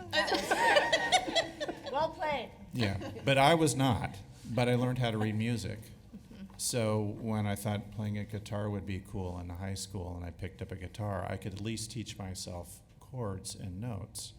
But I was pretty terrible. But in college, when I took piano lessons, starting from the beginning, I think with a lot of future elementary teachers, I knew how to read music and chords, and I actually became not a half-bad piano player over time and into my adult life.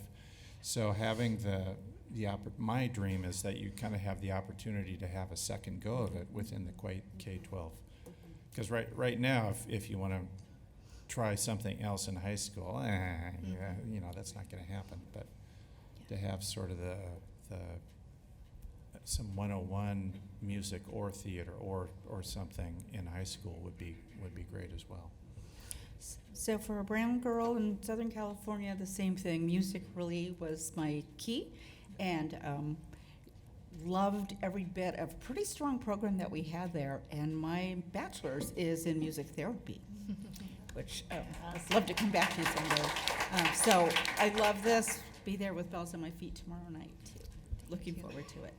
And if the only thing I had for a strand was visual arts, I was going to die.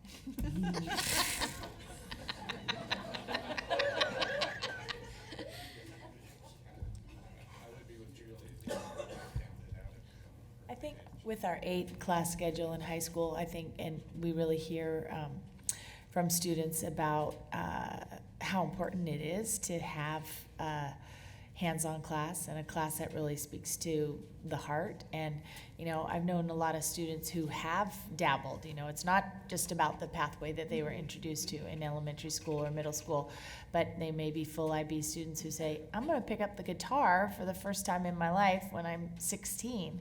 And it is a refuge in their day. Mm-hmm. Absolutely. Okay, I think I have the solution. Bienvenido a music. Música.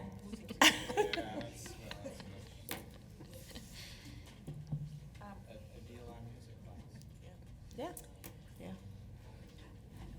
We should begin to think about what we mean by literacy, music literacy, computer coding literacy.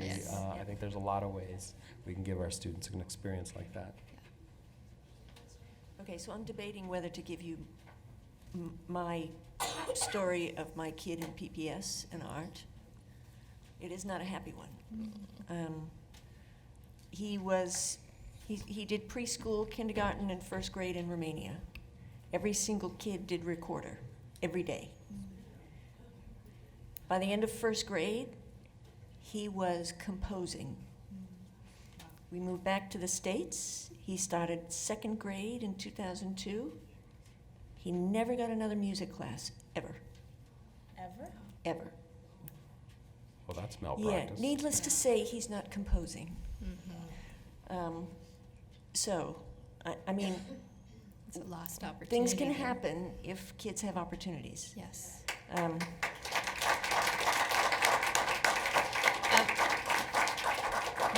One thing I'll mention that piggybacks on that is that our arts educators are artists themselves. So oftentimes they teach during the day and then they gig at night. Right.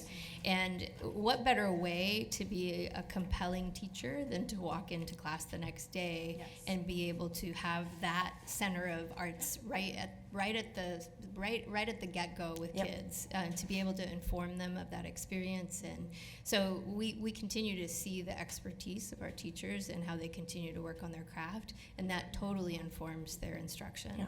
And if I could just add to that, that deep expertise is paired with that continual learning, that you are having direct learning yourself as a professional in your field, and that means your expertise gap doesn't alienate you from your students. You are also still learning in your arts discipline, and therefore it is easier for you to be empathetic with the students that are learning alongside you.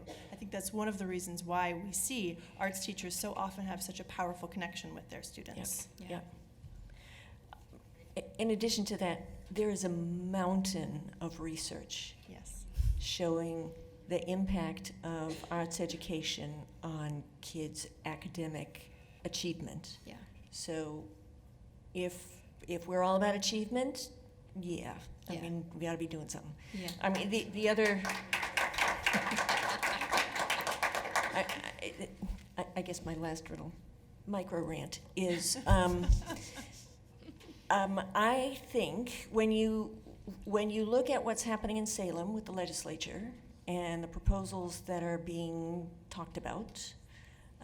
I think it is notable that they are now talking in terms of a well-rounded education. This is huge. We're no longer, fixated on reading, writing, and arithmetic.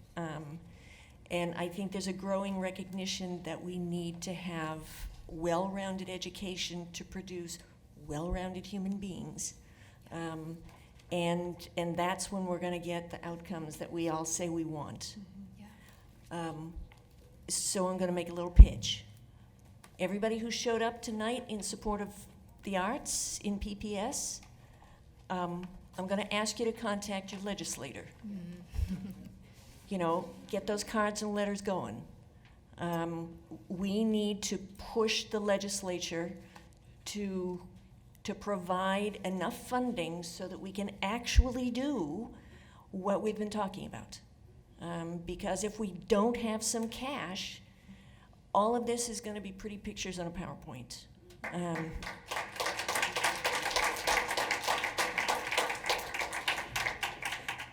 Okay, I'll leave it there. You can say it, I can't. I think it's a really important point, though, that when, fingers crossed, there are more resources, I feel like we'll be able to really go into our community with a solid plan for how we're going to have equitable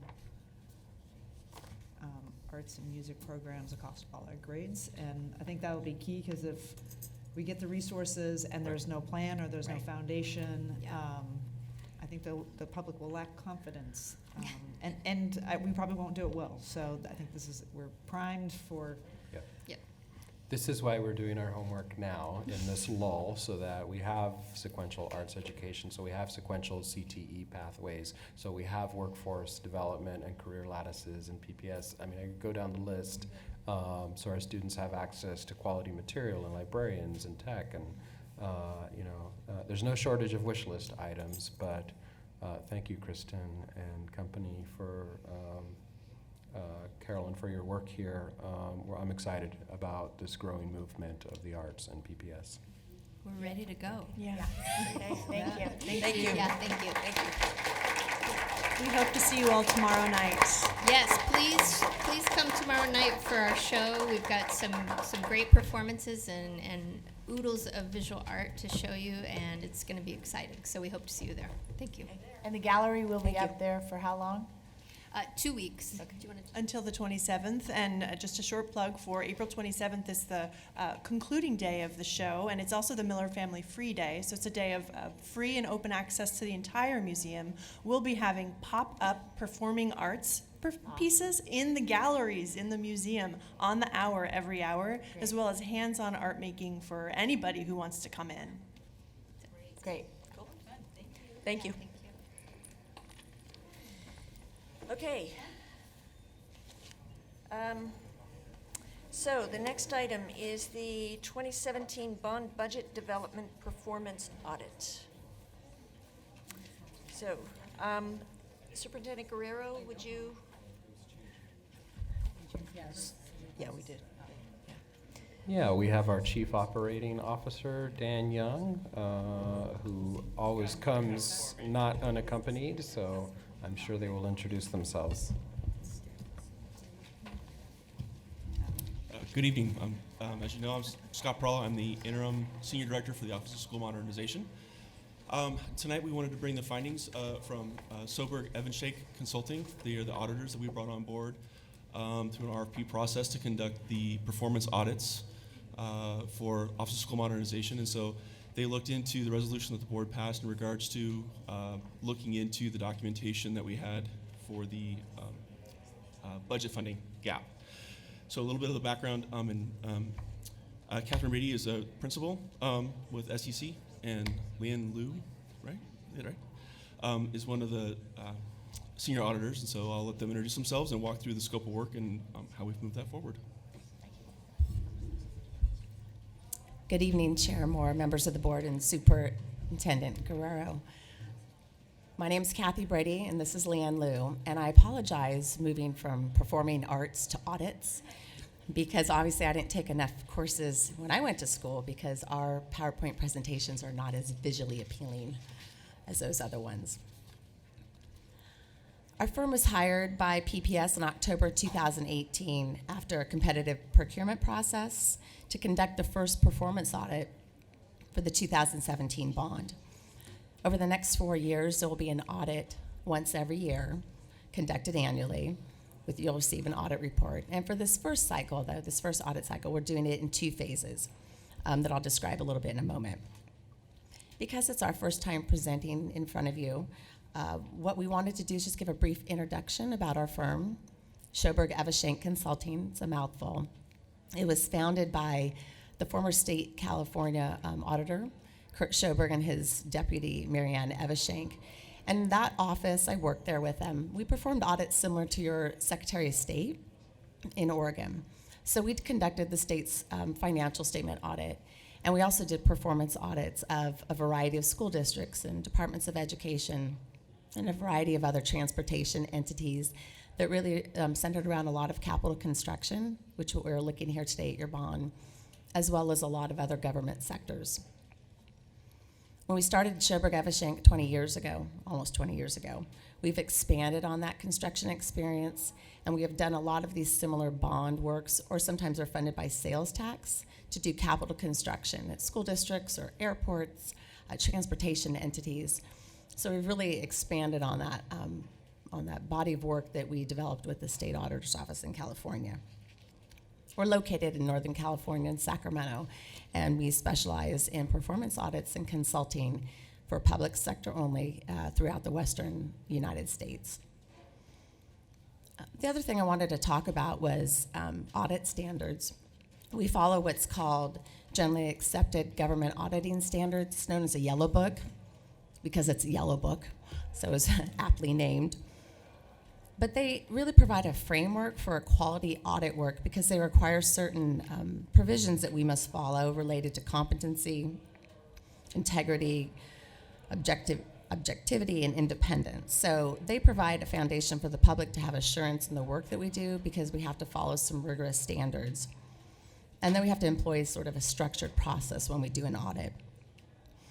There's many requirements to follow in the Yellow Book. There's 3 main categories: general, fieldwork, and reporting. Those general standards really speak to the characteristics of us auditors that we have to follow. So they guide us on factors such as independence in mind and appearance. So we have to be objective and exercise our professional skepticism. They talk about the competency of the auditors that do the work. We have to get continuing education and training. And we also have to apply quality control of our own process.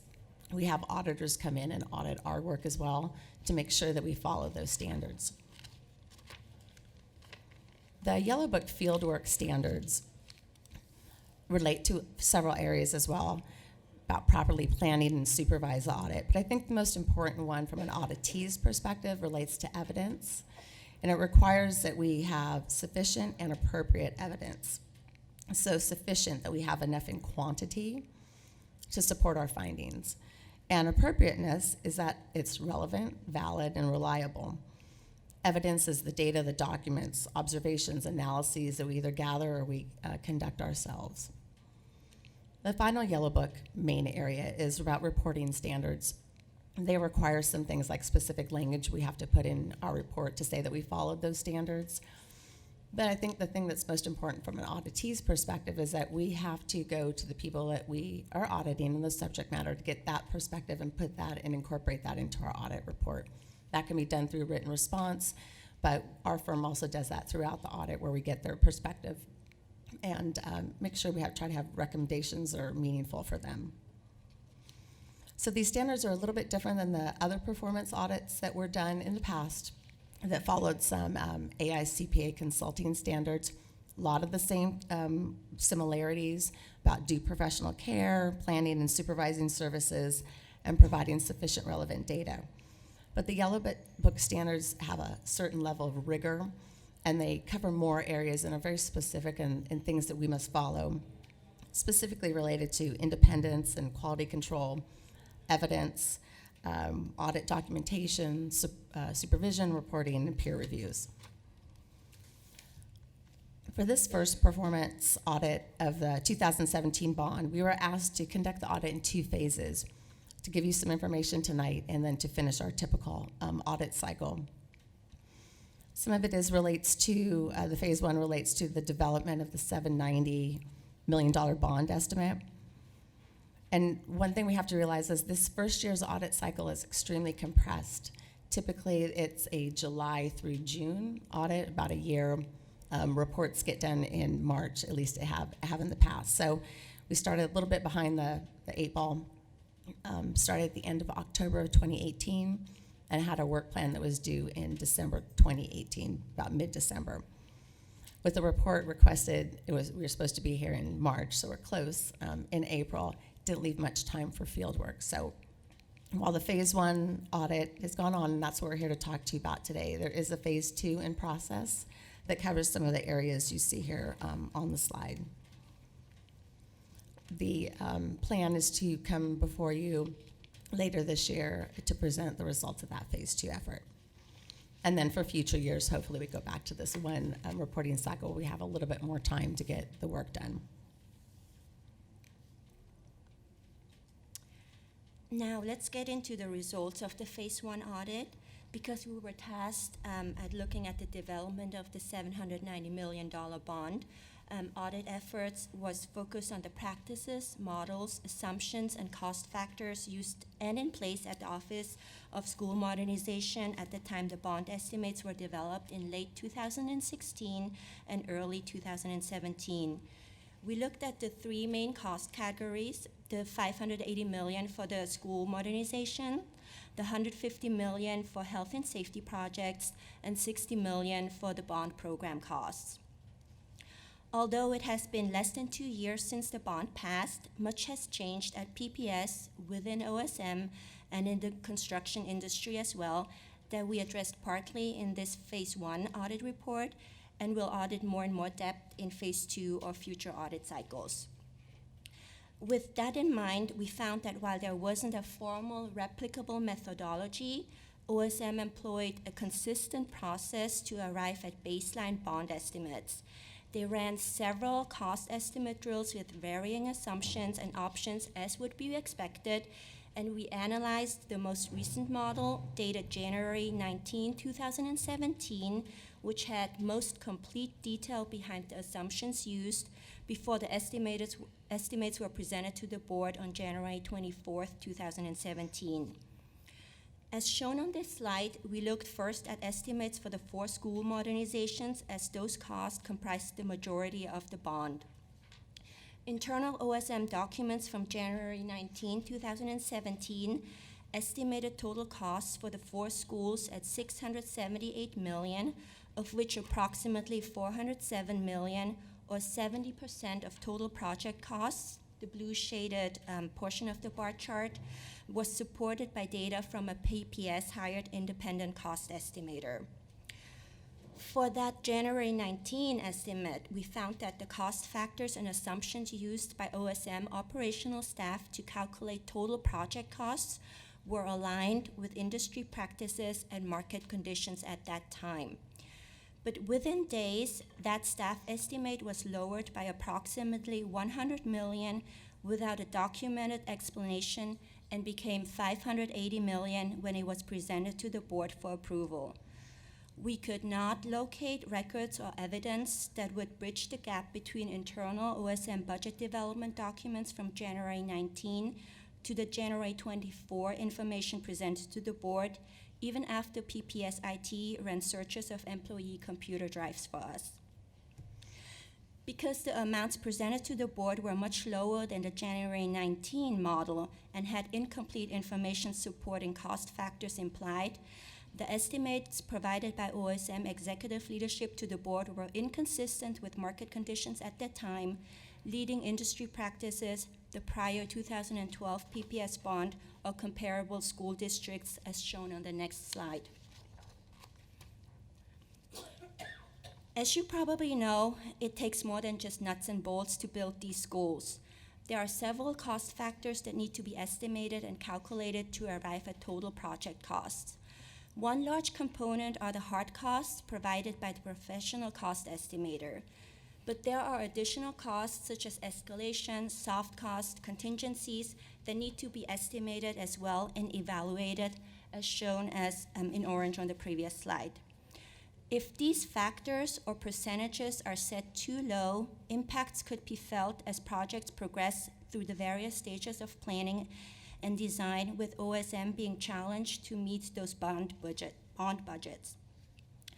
Also, because these percentages are applied against hard cost figures, small changes in assumptions can have larger impacts on budgets.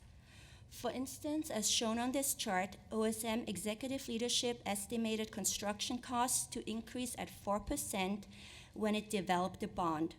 But the market at that time was closer to 5% and is now in the high 6% range.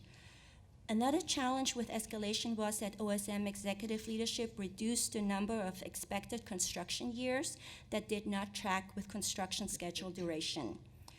OSM executive leadership also used lower than market or industry guidelines for soft cost. Thus, using a lower market end escalation factor, shortening the number of construction years to calculate escalation, and using low soft cost assumptions had a role with the budget issues experienced after the bond passed.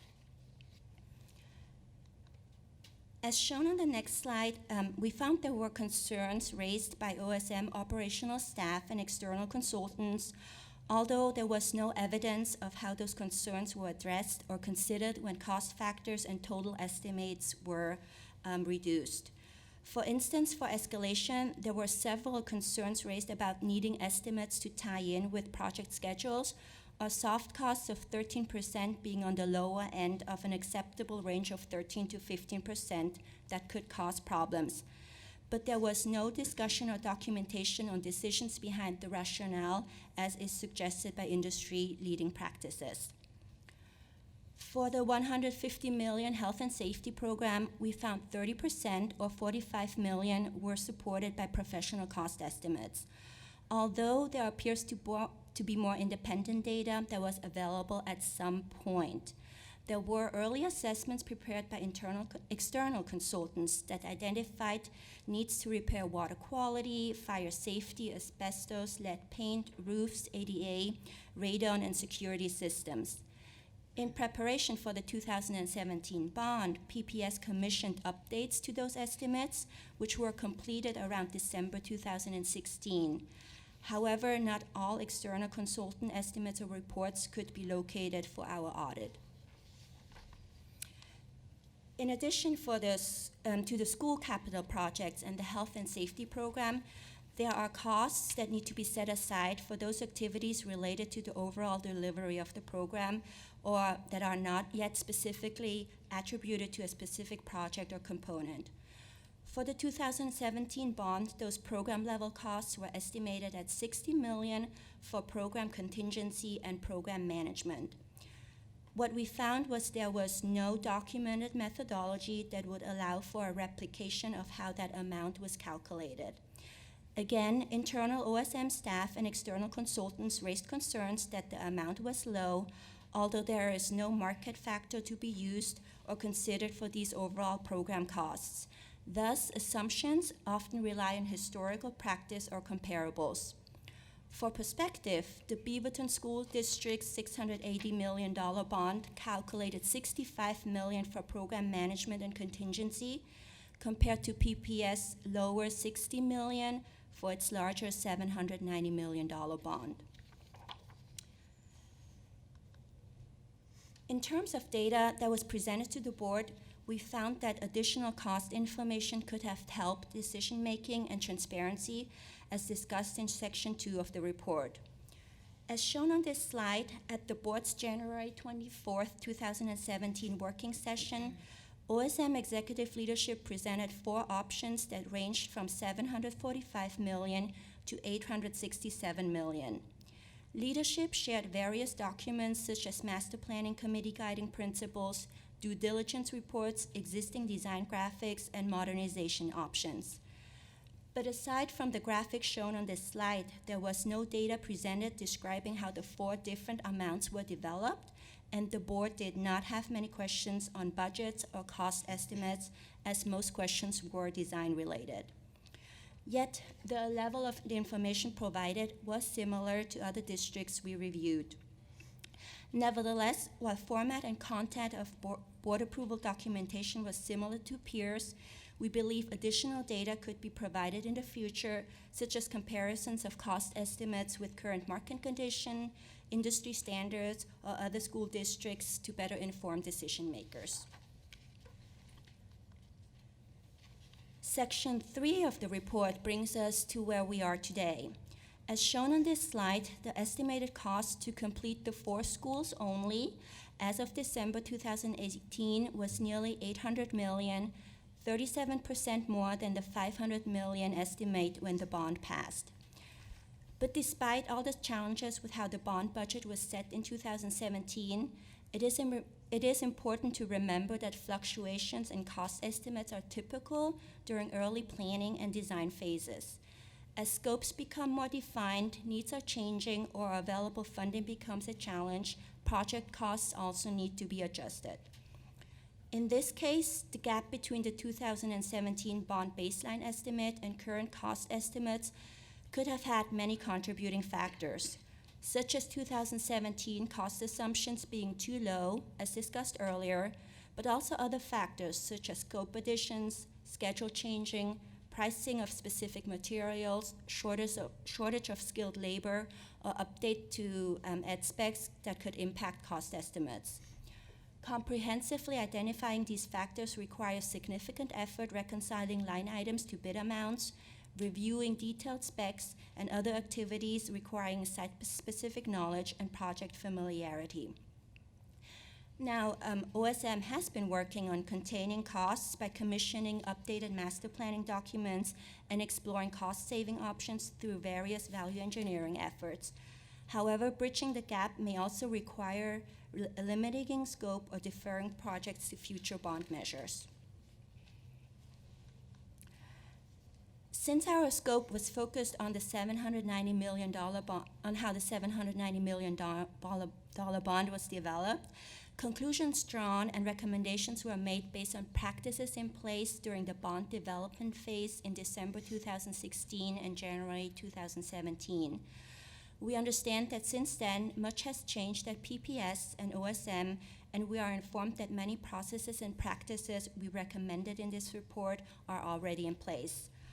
While we did not validate those assertions made by OSM and PPS executive leadership as part of this Phase 1 audit, future audits will verify those statements as well as review current protocols, not only for cost estimating, but all projects of the bond program to determine whether they are in line with internal standard operating procedures as well as leading practices.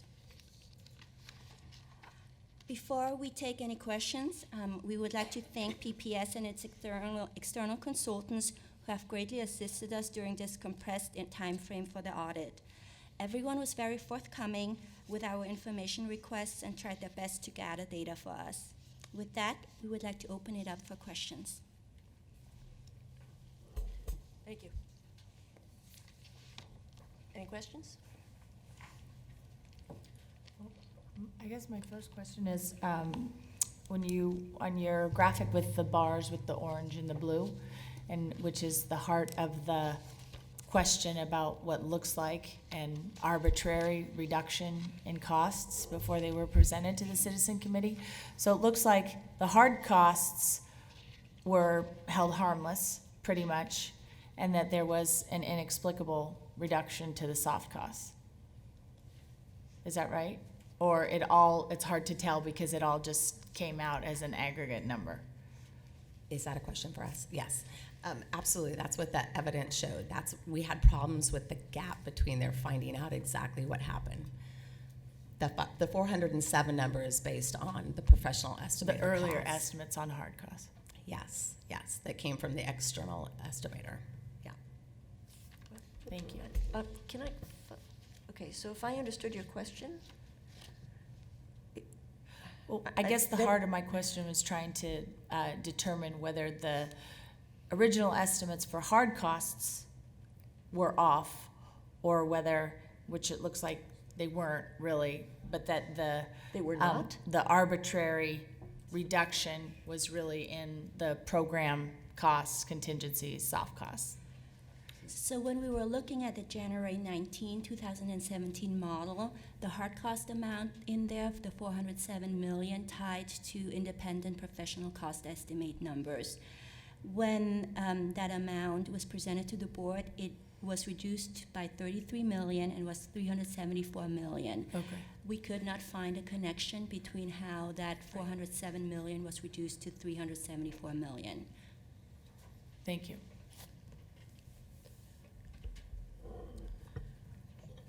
So I'm going to start with just a couple macro questions, and I don't know if these are for you, Dan, but I'm going to I'll quickly pivot to the audits. So the measure that was passed was 790 million.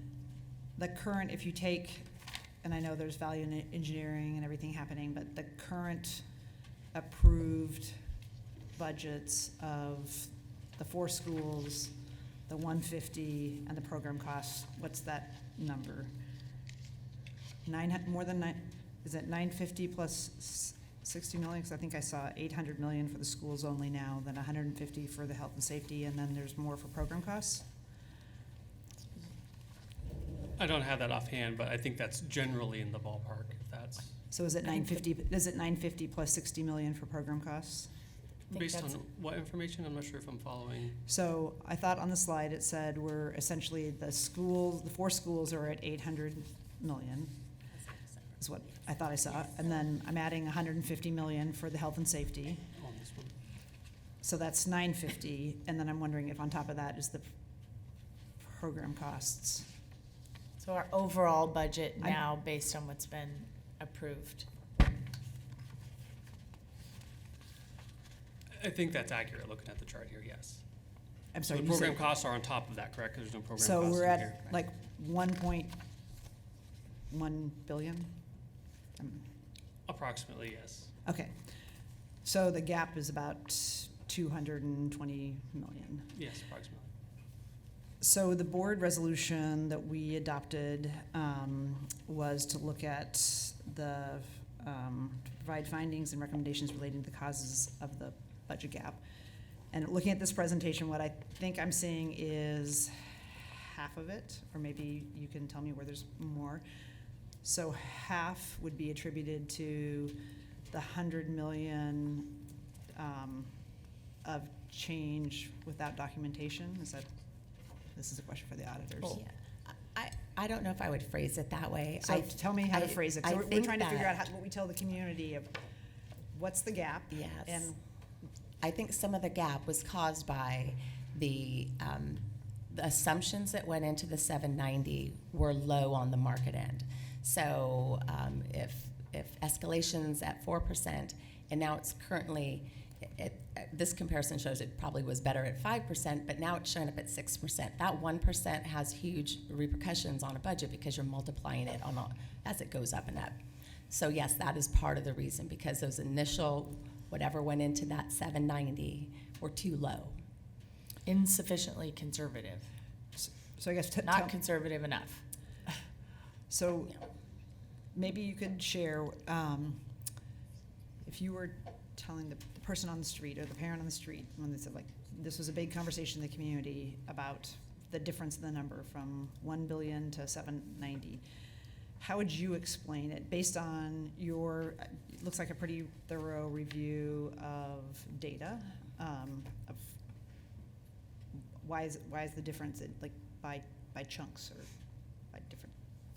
I think some of it depends on what you can control, right? There's certain things within PPS's control, and their control is to come up with a good estimation model based on good assumptions that are reasonable. There's not a right or wrong. Industry has standards, generally factors you should consider to put in there, and it should be in line with market. So that's what's in your control. So they developed, what came to you was a model that didn't have those assumptions that related to the market conditions at the time. So you're going to be sort of behind already because they were too conservative, or not conservative enough. So that'd be part of it. So And then how much would also- that be approximately based on your analysis? Well, we haven't calculated a number for that, a specific, what that difference would be, because you'd have to play into the model. So I think what's tricky here is, and I'll refer back to a document that we reviewed a year ago, and I realize everyone doesn't have that. And what that did, and to Kathy's point about what is within the span of control, is an estimating model that uses a range that's within professional expertise, if you will. And so what we reviewed a year ago was basically that range, what we considered would be an acceptable range, a high end and a low end. And the comparison that's in the audit is really a comparison against a document that is at that low end, at the high risk end. So if you were to ask my personal professional opinion, we would want to be at least in the middle of that range, which would be, $900+ million. If we want to be more conservative, less risk, that end of the range with this scope of work was over $1 billion. So that's, I think, why it's hard to get to your specific question about a number, because there was no specific starting point within that range. What they did is they analyzed it against a document that they had available to them. But again, that was a high risk, low end of the range document, if that makes sense. So what we have is the worst of both worlds. We had cost estimates that weren't conservative enough, and then we landed in one of the hottest escalation markets in the country at the highest end. So even if the estimates had been in the middle of the range, we would still be struggling. Certainly, even if we were in the middle of the range, going back to that specific document, yes, we would still be having some challenges, but obviously not to the same extent. Right. I'm still not, this was an audit about the budget gap. You have 790, we have 790, and so there's a variance from the 790, and did the auditors, did you all not look at the variance between what that final document was and where we are now, and what would that, was it each segment of that, what that was attributed to? We were tasked with looking at the development of the 790 budget. So that's what we focused on. And as part of our phase 2, we also want to look at what's going on current. Typically, that's how we would approach an audit. We look back a little bit, but we try to see what's in place now. So we have started to do that. But it changes all the time. It's not atypical for that to happen as things get more refined. When you're doing the 790 bond, it's at a global level, and you narrow it down. So if you analyze each time the budget might change, it's a lot of work involved with each thing, at each step. So there's a lot of factors to go in there. Partly it's because the estimates were too low. The after the fact, what it requires is looking at specific material pricing coming in, line item bids coming in, comparing scope from what it went before you at 790 and each period of the subsequent to that, whether it's design or schematic design or construction design. It's going to change, get refined along the way. And that budget gap or the unfunded piece will change along the way too.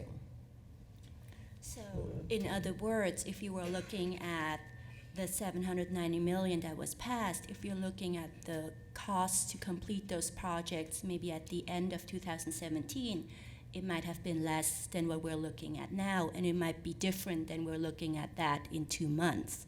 So it's really, if you're talking about a budget gap, that can change as projects progress from planning, design to construction. So that number can always change. Okay, let me try it maybe a different way. So there's, on page 11, there's a headline, OSM executive leadership lowered school capital project estimates by approximately 100 million, but no explanation or rationale existed to support the reduction. So this is I think you said at one point that within a few days between January 19th and 24th, the number was lowered by 100 million. So does that mean that when you looked at the reams of documents that you went through, it looks like, that at one point it was $890, and then 5 days later it was $790, or something else? What does that headline mean? Yes, the model that we looked at, because they do a series of budget drills coming up to an estimate, and using different assumption factors. Do they want to use a 3% or a 4%? So we selected the January 19th because it was the closest to the January 24th that was presented to you, that had explanation behind those assumptions and factors used. There were other models ran. There was nothing that said this is the final one. There was just drills on there. So that was the closest that we felt to the January 24th to analyze, to dig down and see what was going on with that. So it was one of several Yes. in these internal documents. And then the next thing we know, the citizen committee was presented with 790. The board was. The board was. That was Well, to the board. No, it was to the citizen committee was the first place that those four scenarios came forward with the amounts on them, and that's where those discussions took place. And then there was a recommendation that came out of there to the board. But what you're saying is there's no connection between those internal, variety of internal estimates and then those four scenarios that were brought forth publicly. Is that accurate, Dan?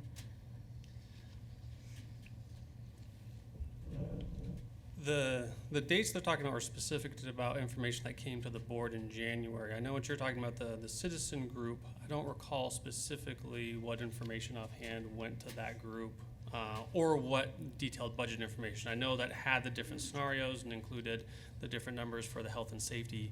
I don't recall if it had specific numbers for the modernization projects. It or had not. the four Mhm. I remember scenarios, those which is what options, was yeah. recommended to the board. They made a recommendation to the board. We'd have to look I think we need to look exactly what went to that group, Yeah. different than the board. So you're saying there was a January 24th board meeting where it was $100 million lower than one of the closest proximity run to that board meeting was something that was $100 million more. That had supporting documentation that was more in line with what we would expect at industry practices at that time and prior PPS 2012 bond experiences. The data that the board OSM internal staff received from the professional cost estimates came in around mid-January 2017, so that was really close to when all that information was presented to the board. So I'm not sure if there was any information provided to a citizen oversight committee prior to that or any citizen committee. It was a very compressed time frame between when they got the hard cost estimates, the 403 million, 7 million, from the independent cost estimator to when the information was presented to the board. So one thing I'd like to add, in reference to the $100 million number, through the course of the audit, the Yellow Book requires evidentiary findings to support the numbers. And so when they're talking about the $100 million differential, that's specific to the 4 large capital projects only. There were other elements that through the course of the audit they found things where there were items such as we were a little too conservative in the program management costs for staff.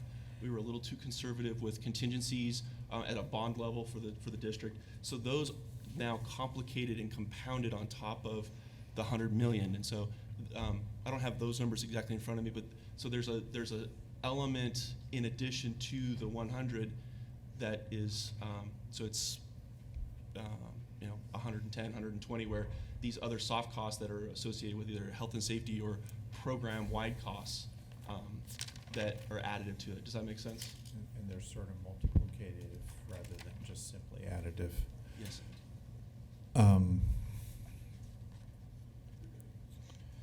So and I think the baseline numbers, like the before numbers, were the initial master plan estimates. Correct. Those were for hard cost only, that did not include soft costs such Okay. as contingency escalation. Okay, yeah. That were that- internally calculated by That was OSM. my question as to how much. So then, So tracing the history of Madison, which is what I'm most familiar with, the initial estimate was, I think, 176 million from the master plan. But was that including soft cost or hard? On the report on page 11, the hard cost from the cost estimator was 104.9 million for Madison. Okay, so. But then- that's just hard cost, construction hard cost. Okay. So, and that's. That was supported. Yeah, that's one of the ongoing issues, I think, for board members and the public, is trying to, when we hear a number on a school, what exactly is included in that number, so that we're always apples to apples in that. So I think the initial total cost, and I hope that's the right term, for Madison was about 176, and then miraculously it showed up as 148 in the bond, and now we're at the budget that we voted on was 199.999. So we can sort of gauge how different, just to get a ballpark figure on some of those different factors. So now I'm not sure if that 176 or whatever that first number was that a reasonable estimate in terms of the soft costs and the escalation factors? If you're looking at Exhibit 9 of the report on page 13, it actually breaks down the hard and soft costs between the January 19 and the January 24th board presentation for the 4 schools. So if you're looking at Madison, if we're looking just at the January 19 estimates, the 106 million, those were the hard costs developed by the independent cost estimator. OSM calculated approximately 65 million in soft costs for 171 million. What was presented to the board ultimately on January 24th was 146 million for Madison. Was that Total cost. Was that 65 million initial in soft costs? Was that, in your opinion, reasonable based on the market and history?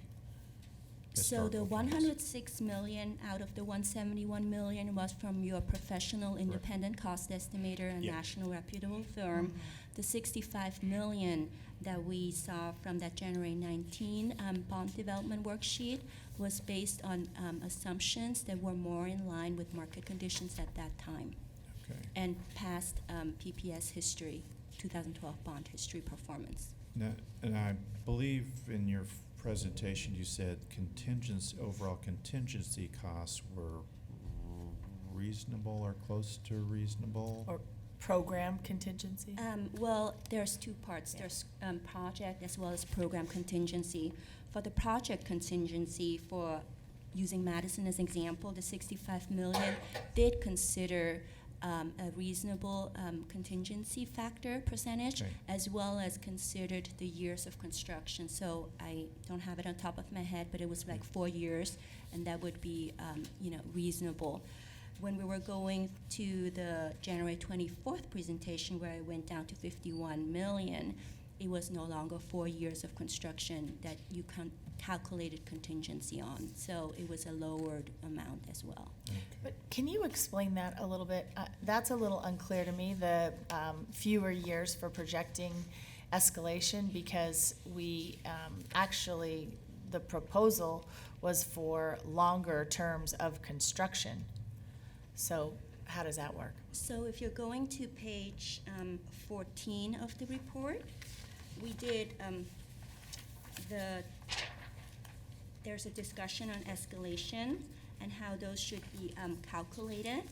And we were just doing a quick example using, it's a small footnote on page 13, but if you're calculating escalation at a rate of 4% and 6%, assuming a 2-year construction period, then that alone is a difference of 21.2 million. So that is just by using different escalation factors, 4 or 6%.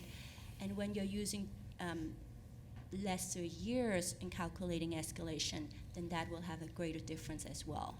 And is that the years out from the current year that you're, so for, we had 2 years of planning followed by 2 years of construction, so that's Right, 4 so years, if you're looking 4 at, years out from the bond. if you're looking at the Exhibit 11 on page 16, we were showing you the years for which escalation was calculated. So for like Madison, it was initially at 4 years, but when it went to the board, it was 3.5 years, or more dramatically for Kellogg, it was 4 years reduced to 2 years. So just in calculating those costs. So why would that be done? What would the normal practice of why something would be changed from 4 years to 2 years? Well, sometimes when you look at it, if, depending on the project specifics, if you can accelerate the costs, especially depending on what your escalation factors are, if your savings in general conditions is greater than the escalation cost, then it's advantageous to accelerate the projects. But that comes with a price tag, because you're adding additional staff, you're adding. But considering we didn't even have a plan for Kellogg, Well, how can you do it in 2 years? 2 years is probably a extremely conservative, or a more liberal schedule of 2 years would be almost in a design build scenario. And so 2 years start to finish would be extremely challenging. Why it would be used for a budget model, I'm not exactly sure. So one last question. You pointed out that the information that time the board received was comparable to what other districts receive. So clearly, other districts might have ended up in the same boat that we did, unless they had a set of questions, unless they got better information and had a set of questions to ask. Is there any way we can, in terms of our due diligence going forward, what are the right questions? And I don't want to look backwards and say those should have been asked, but again, let's move forward from here. What if this, something like this came up next week? What should we be asking? And would we know what to ask, or would we need more information in order to go, whoa, wait, what? Tell me about this. Yes, to answer your question, there's and if you need to do some more thinking to get a fuller answer, absolutely. The way we sort of look at it, because there's no standard, there's no exactly what a board needs to do. It's about your oversight in your specific area. A lot of what we focus on is what the auditee should bring forward to you, the types of information to help you make those good decisions. So where it gets challenging from an audit perspective is that we have to maintain this independence, and we have to maintain threats. It actually talks about threats to independence, and some of it is if we go too far into performing a management function. So we have to be careful the types of recommendations that we give. We want them to be useful and meaningful, but we have to be careful not to be so prescriptive to say you need to do these things, because sometimes then we come back and audit them, and then we've blown the whole independent structure. So I hear what you're saying, and we tried to get to that in our recommendations on the type of information that PPS could provide to you. Definitely ongoing as cost actuals come in differently than budgets, which is typical. But yes, I believe that we could provide some more detailed recommendations of the type of information the board should receive to help when you're dealing with cost estimates and such, whether it's for a bond or just on an ongoing basis. I mean, it seems to me, and you get to this in your narrative and in your recommendations, that aside from specific questions, it's about insisting upon greater transparency in the methodologies themselves, because that really wasn't there. It was fairly minimal, other than the references to generally the same practices as 2012. Well, that doesn't turn out to be the case. And 2012, looking at it from that vantage point, was being delivered on time and on budget. So seemed like a reasonable framework to continue. But it doesn't appear that it was continued. I mean, is that true? Well, I'll submit that something, it's probably a longer answer than a couple minutes, but as the board, I submit that you're probably looking for is a process that is very clear and very transparent, and you're looking for data that is very clear, very transparent, and that has been vetted. So I think what you will see coming forward, what I would propose, is similar to the information you see now when you see the master plans and the project updates. Usually, even in the presentation material, so the high level, you'll still get an overview of the cost estimate summary from the professional cost estimator that's broken down by system and gives specific data, even square footage data. Then any markup that's added to that, whether that be contingency, escalation, insurance, whatever it is, we show exactly what that amount is and what the percentage or what the assumption is. And what that allows you or anyone else to take a look at is say, okay, does a 10% assumption seem logical here? Is that within the range of what is professionally acceptable? And that's the same type of data that would go through whatever the process is. So whatever committee that might go through, whatever professional should take a look at that to vet that information, to be that same level of detail. So you can clearly see what the assumptions are, what the data is, and be able to ask those specific questions. So I think that's the kind of information and detailed information you're going to want, with also having the full data available. If we have a professional cost estimate, that entire cost estimate will be made available as well. And isn't that what's pretty much going on right now with the 2017 projects and the value engineering exercises? Very We're similar. seeing that for What each you see category.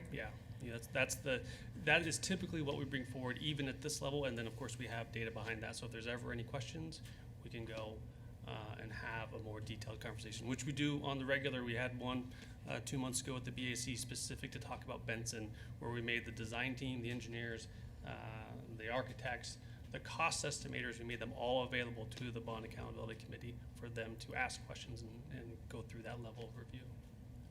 One of the other things that we've been working into the process and the methodology is one key element is that it's also, in addition to everything that Dan had said, was that it's we can basically repeat it.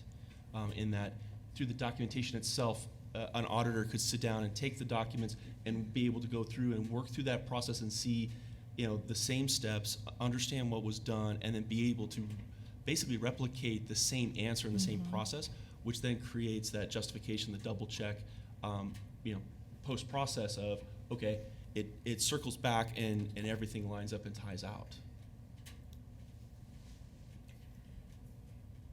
Go ahead. I thought you were gonna wrap up, so. No, I'm. Go, then ask, go ahead. I just wanted to make sure. Okay, I just wanted, I want to end up where you were going, which is how do we make sure this never, ever happens ever again? Because I'm really angry about this. Okay, but let me see if I understand, a few basic things that, this was my understanding of your audit findings. Okay, first, OSM never produced an actual recommendation to be considered by anybody, right? You guys were still using work product, right? You were still working on a spreadsheet and adding numbers and putting based on assumptions and you never actually produced a formal recommendation based on your calculations. Is that correct?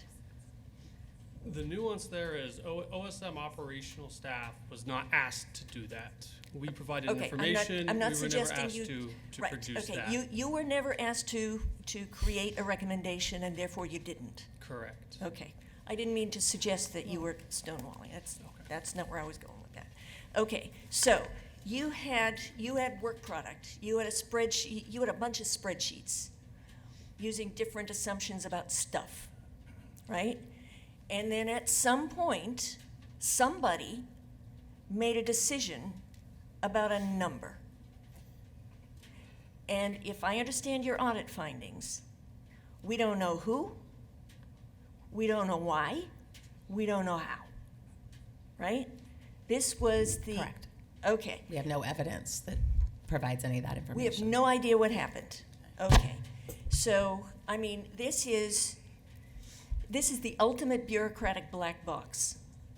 Only, unlike most black boxes, I mean, people talk, when they talk about policy making, there's always a black box in there somewhere. Okay, in this particular case, we have no idea who inhabited that black box. Never mind what they were thinking, right? Okay. You made a very clear distinction in your audit findings between OSM staff, operational staff, and executive leadership, correct? Correct. Okay. I think that's an important distinction to make, and I think,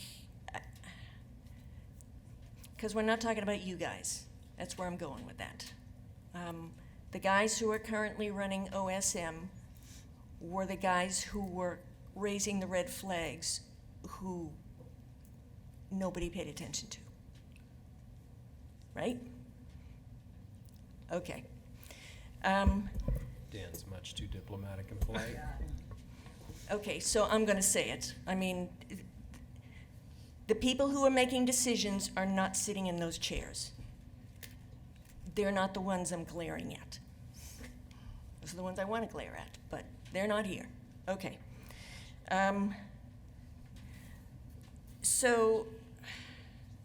So whatever happened in this black box, basically, as far as I can tell, in terms of the school projects, every single component of something that would go into an estimate was lowballed, right? Hard costs, not so much. They lowballed on the hard costs, they lowballed on the soft costs, they lowballed on escalation costs, they lowballed everything, right? Except contingency. They were reduced from the hard costs were reduced from the professional estimators. Right. So they were reduced without any documented Without any justification. documentation. Okay. That would be fine. And we came up with a number that magically added up to $790 million. Those were the options presented, yes. Option Okay. one. And as far as anybody can tell, there was at that point, it was going to be extremely difficult to complete the projects within that number. Right? Okay. And That's what the red flag that staff was making. Right. To leadership, even though, sorry Right. to interrupt your Okay. rant, but. I think extremely difficult is, I'm trying to be reasonable here. Okay, so there we are. All right, and this is what I am. So now I'm going to try to morph into, okay, that was then, this is now. So how are we going to make sure this doesn't happen again? And this is my concern.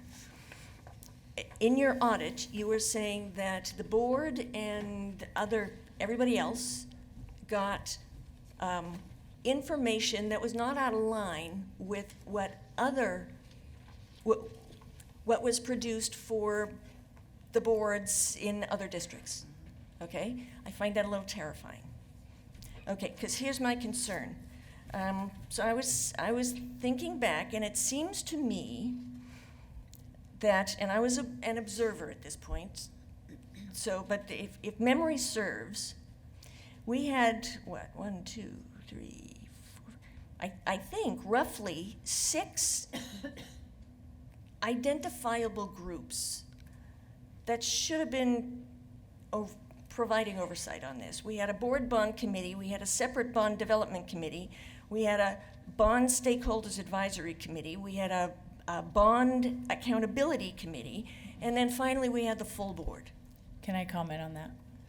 So, the board, capital bond committee, didn't meet in the development stages of the bond package because we wanted to do that as a whole board. So that was all activities of the whole board. And then you said two others that I think are actually the same thing. The bond development, it was the bond stakeholders advisory committee.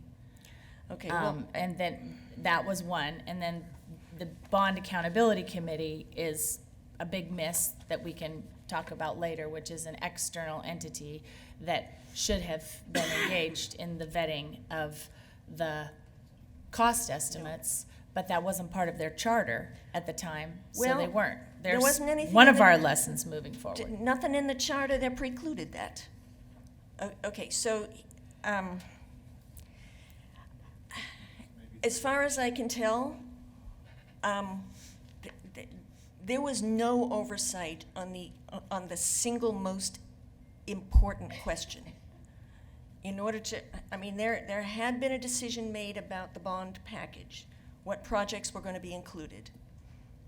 Okay, lots of discussion about, well, some discussion about that. Okay, there was no discussion about how much is it actually going to cost, and there was no visibility on how that number was arrived at.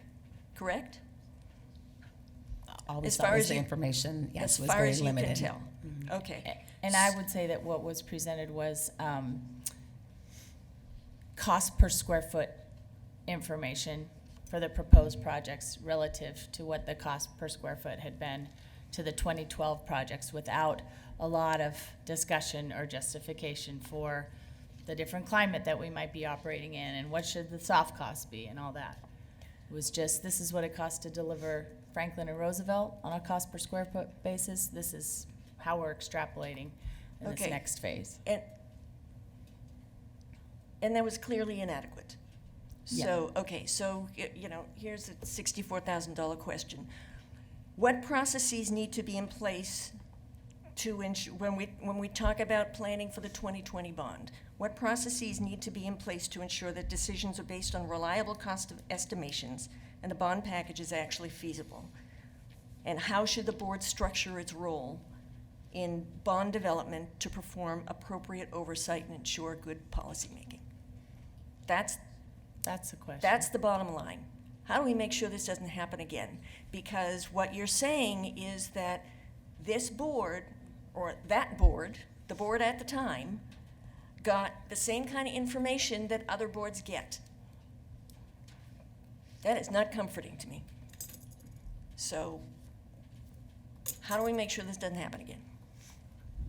Well, it starts with having the right model in place that they are considering to have all those inputs, and they're based on something. They're based on a professional cost estimate. They're based on historic practice.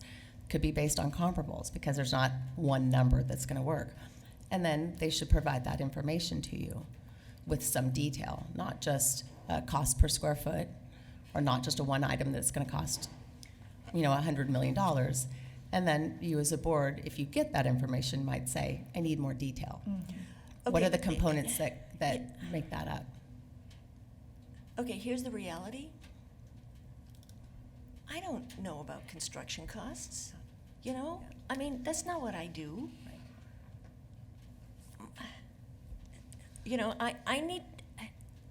I need some process, I need to figure out how can I perform due diligence when I am not an expert in this. I submit what you might want is to break it down into pieces. You just mentioned, I think, the right word for the first word. What's the process? So first, have staff recommend a process, and then also identify who the people you think who can help make those decisions, if it's the Bond Accountability Committee or otherwise. To take a look at the process. Is that logical? Okay, that's step one. Now let's take a look at what that estimating model or template might look like. Okay, that's step two.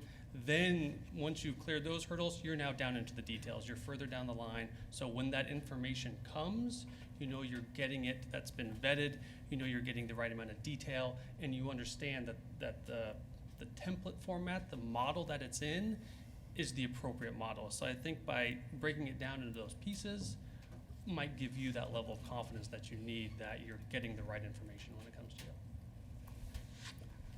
And it sounds like we have major pieces of that in place, at least, to get the first master plan estimates, which were reasonable ballparks. And I don't know if the board got got a presentation on those with some detail. But it sounds like no, they just got just a total number per school. There was some information provided on maybe some of the design elements, but the numbers were just It was construction. just the hard costs like you have And here. then a total, yeah.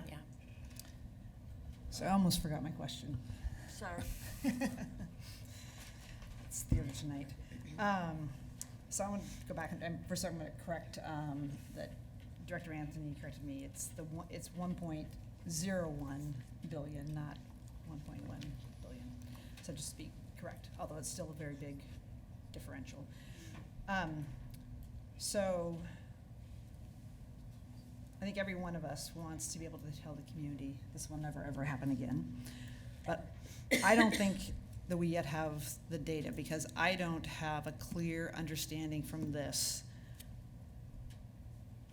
And maybe that's the limitation of the scope of the audit, but I don't have a clear understanding of how I would tell my mom or my next door neighbor what this difference is, the components of it. So if it's not $180 million in cost estimation differences, then what is it? And how are we going to get to that? And I guess this question, I talked to Claire about this earlier. I don't know. I posed that question to Claire. I talked to Claire the other day at the audit committee to ask that question is, so if this is just one piece, what are the other pieces? Because I don't think we can tell the community this is never going to happen again if we still can't explain the delta between 790 and 1.01.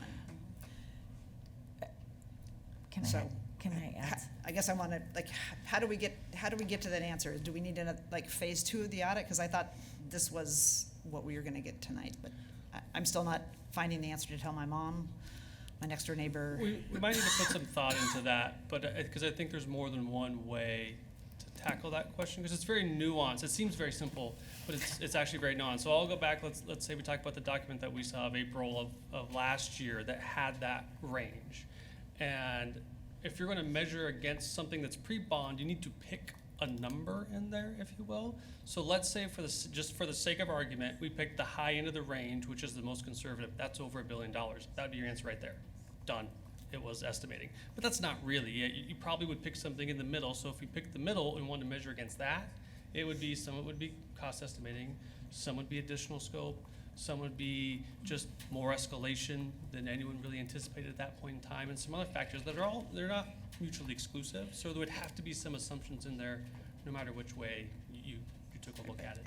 I think it's going to be very difficult to go out for the next bond unless we can explain it. And sometimes a very complex project needs to be distilled down into something that voters can understand, because that is the question we're going to be asked. And I say, if this just tells part of the story, then we need to figure out how we get the other story, and then to take that complex answer and make it understandable.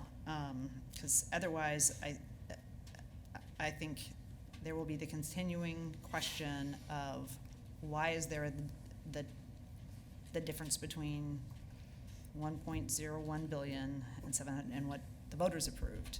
And I do think the board did the right thing by not reducing the ed specs and making them less of what we told the community. But I also think we need to, but we told the community they're going to get those schools, which is the important thing that I think we're delivering. But we're delivering them for a lot more money, and that question hasn't been answered. So going forward, I think we need to answer that in order to be able to get to Director Moore's, how do we have this never happen again? Because if there's all these components, we need to tease out them, disaggregate the components and tackle them one by one.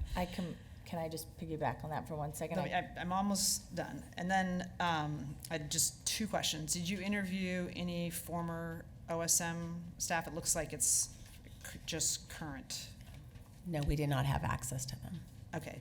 And then there's a statement in here that said, and this is one of the components, but that 70% of the school capital project costs were supported by underlining independent professional estimates. What would be best practice? I mean, what should we as a board expect? To Director Moore's question is like, is 85% like about what you get, or is it should 100% of it should be documented?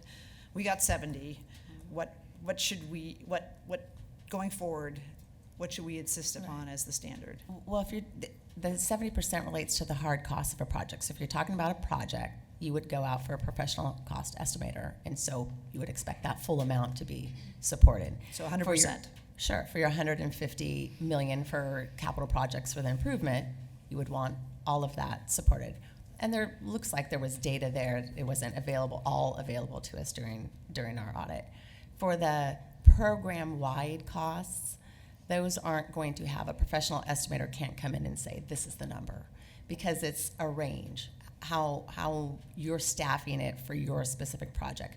What do you expect contingency to be? There might be some market you could do on that, but for the program-wide cost, it's a little bit different, so you wouldn't have a professional cost estimator come in and say 100% of those costs are accurate. So part of what I wanted to piggyback on with you, Julia, is just the wanting to dig deeper into those other discrete elements of cost overruns. And I think this is work that's in the works, because I've made this request a couple of times. But so I appreciate, Dan, what you're saying about we can't put an exact number on, the double whammy of insufficiently conservative estimates and extraordinarily high escalation. We can, is it 100 million or what? But those other elements are things that are actually, we probably can put a number on, and we still have the ability to control to some degree. So scope additions, schedule changes, how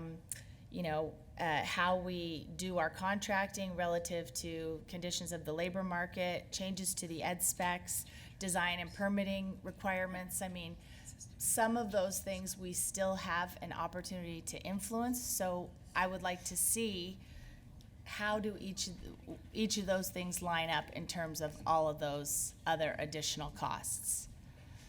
Because we are going to have to make a pitch for subsequent bonds.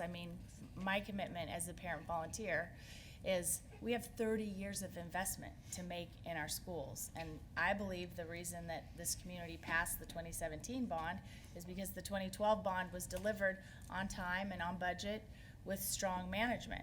And that's the only way we're going to be able to do it, is if we earn and maintain the voters' trust. So we're in the hole here, but the more we can show that we're establishing best practices and that we have figured out what all the constituent parts are of this problem, that's how we move forward. And I'm not convinced that we have done everything we can do to figure out where all these costs are, and that we can't keep improving on chipping away at them.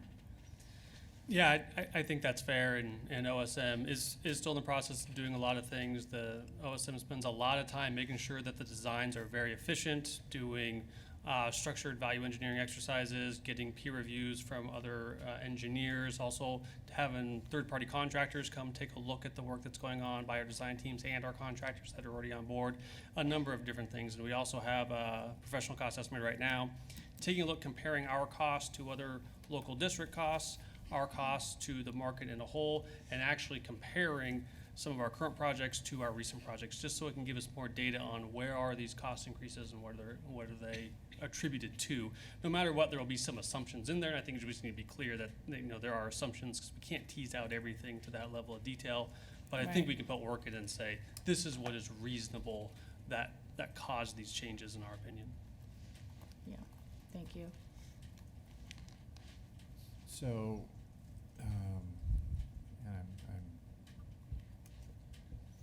this happens to me in my job, where I say, well, here's some data, you can say X, but you really can't say Y because in my case, it's Y because, this is survey data and there's a plus or minus, so you can't say that something significantly changed even though the number is different. So I tell people, it's not valid to say that. They get the numbers, they're gonna say whatever they need to get the grant money, right? And in your case, we're asking questions and you're gonna say, well, we can't say that. And there's really good reasons why you can't say that as professionals. As a non-professional, I'm gonna look and say, well, roughly 100 million of the gap is because it got lowballed for no good reason. No rationale for that, and we can speculate about what the reasons might have been, but it's pure speculation. And we don't know specifically who was engaged in that except to say previous leadership.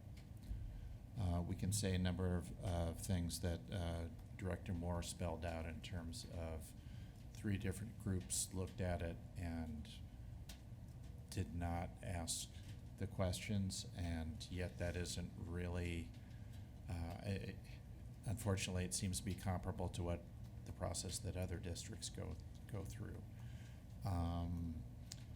And then we can say, well, beyond that 100 million, the escalation it's crazy right now. We've valued engineered like crazy, and it's still costing more than those initial estimates that were actually, reasonably good estimates in terms of following what was going on.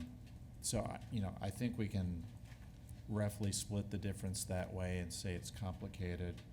A lot of that extra 100 million or so is due to escalation. Some of it may be to some increases in the ed specs, but I would guess that that's a fairly small portion of it. But Some of it is a change in requirements from the city. Probably Yeah. not a huge amount, but, Yeah. Not million here, insignificant. million there, pretty And- soon you're talking real money. And some of it is you actually dig into a project and you go, it's the void under the Madison Gym or whatever, or you find stuff, and there's no way you can reasonably anticipate it because it's very site specific. So, I think that's as close as we can get to a story, and it explains much, but it also, there's gonna be some questions that aren't gonna be answered.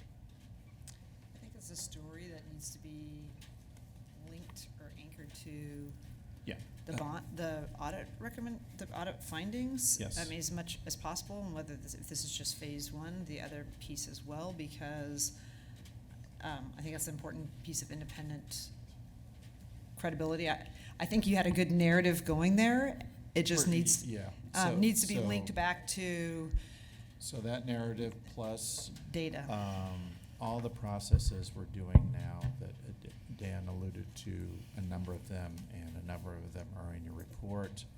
And step 3 is your next phase, confirmation that we're actually doing those and they are making a difference.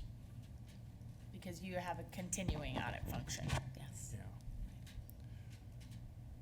So were we not having an auditing function during this time span?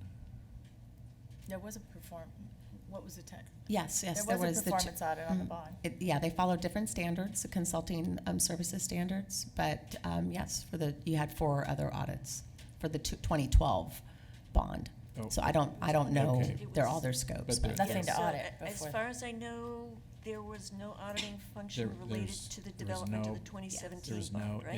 independent outside voice that looked at those numbers and said yay or nay or, okay. None that I know of. And that's where we come back around to the BAC. BAC, right. And Okay, if not the BAC, what? I'm gonna I'm going Thank to you very much. call the question, I think, at this point. So I'm a little calmer now than I was 10 minutes ago, so sorry. I take a little, I mean, for whatever it's worth, I take a little personal comfort in the fact that a lot of the people who raised the red flags way back when that were not paid attention to are now running the show. So thank you for your service. Anyway, okay, so thank you for the audit, and I'm sure we'll be talking more. Okay, thank you. Thank you. Thank you.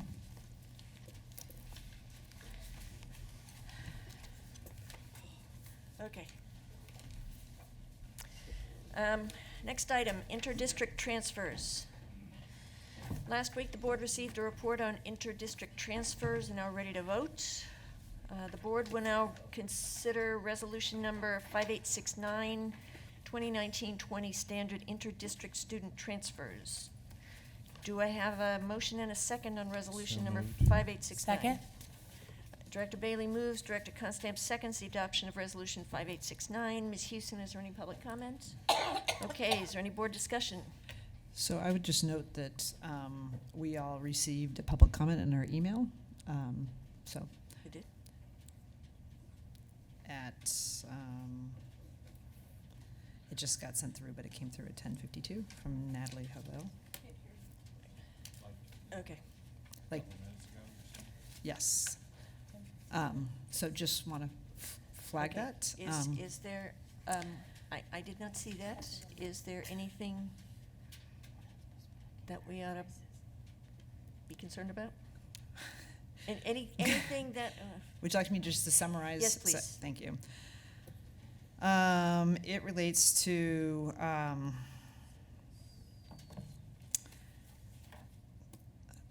somebody else see this so they can summarize it.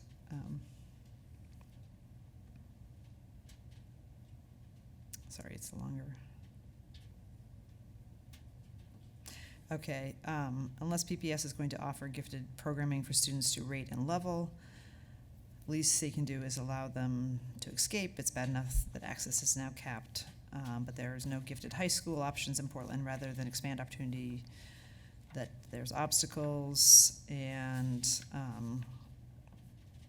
the request is for PPS to open the inter-district transfer options.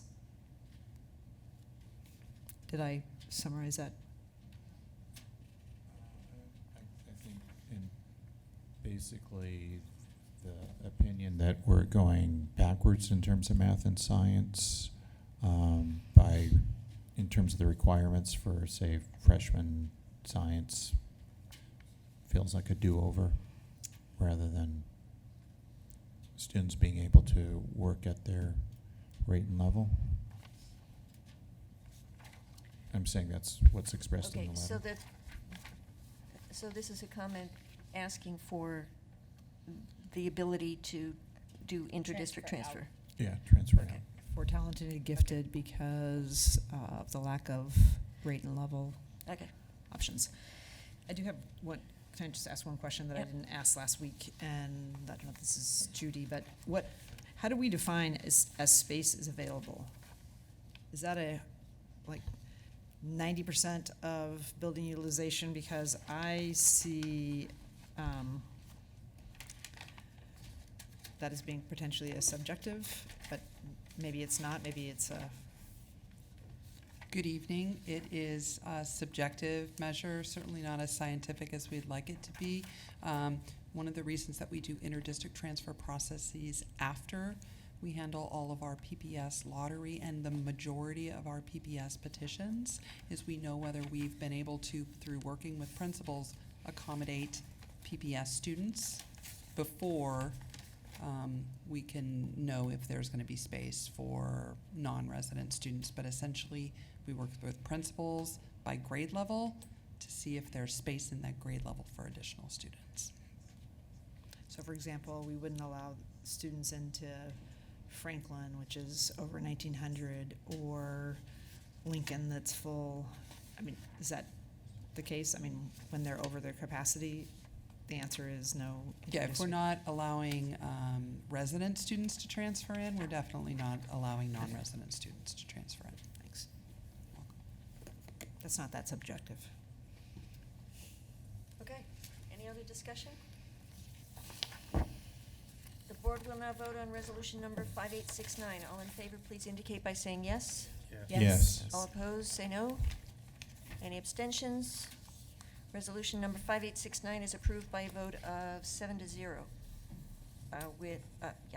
7 to 0. Okay, next item. Second reading and adoption, compulsory enrollment, age and grade level at entrance. The board held a first reading of the proposed policy revision at the February 26, 2019 meeting. I'd like to ask Director Brim Edwards, Chair of the Policy and Governance Committee, to provide a brief background on the subject. Thank you, Chair Moore.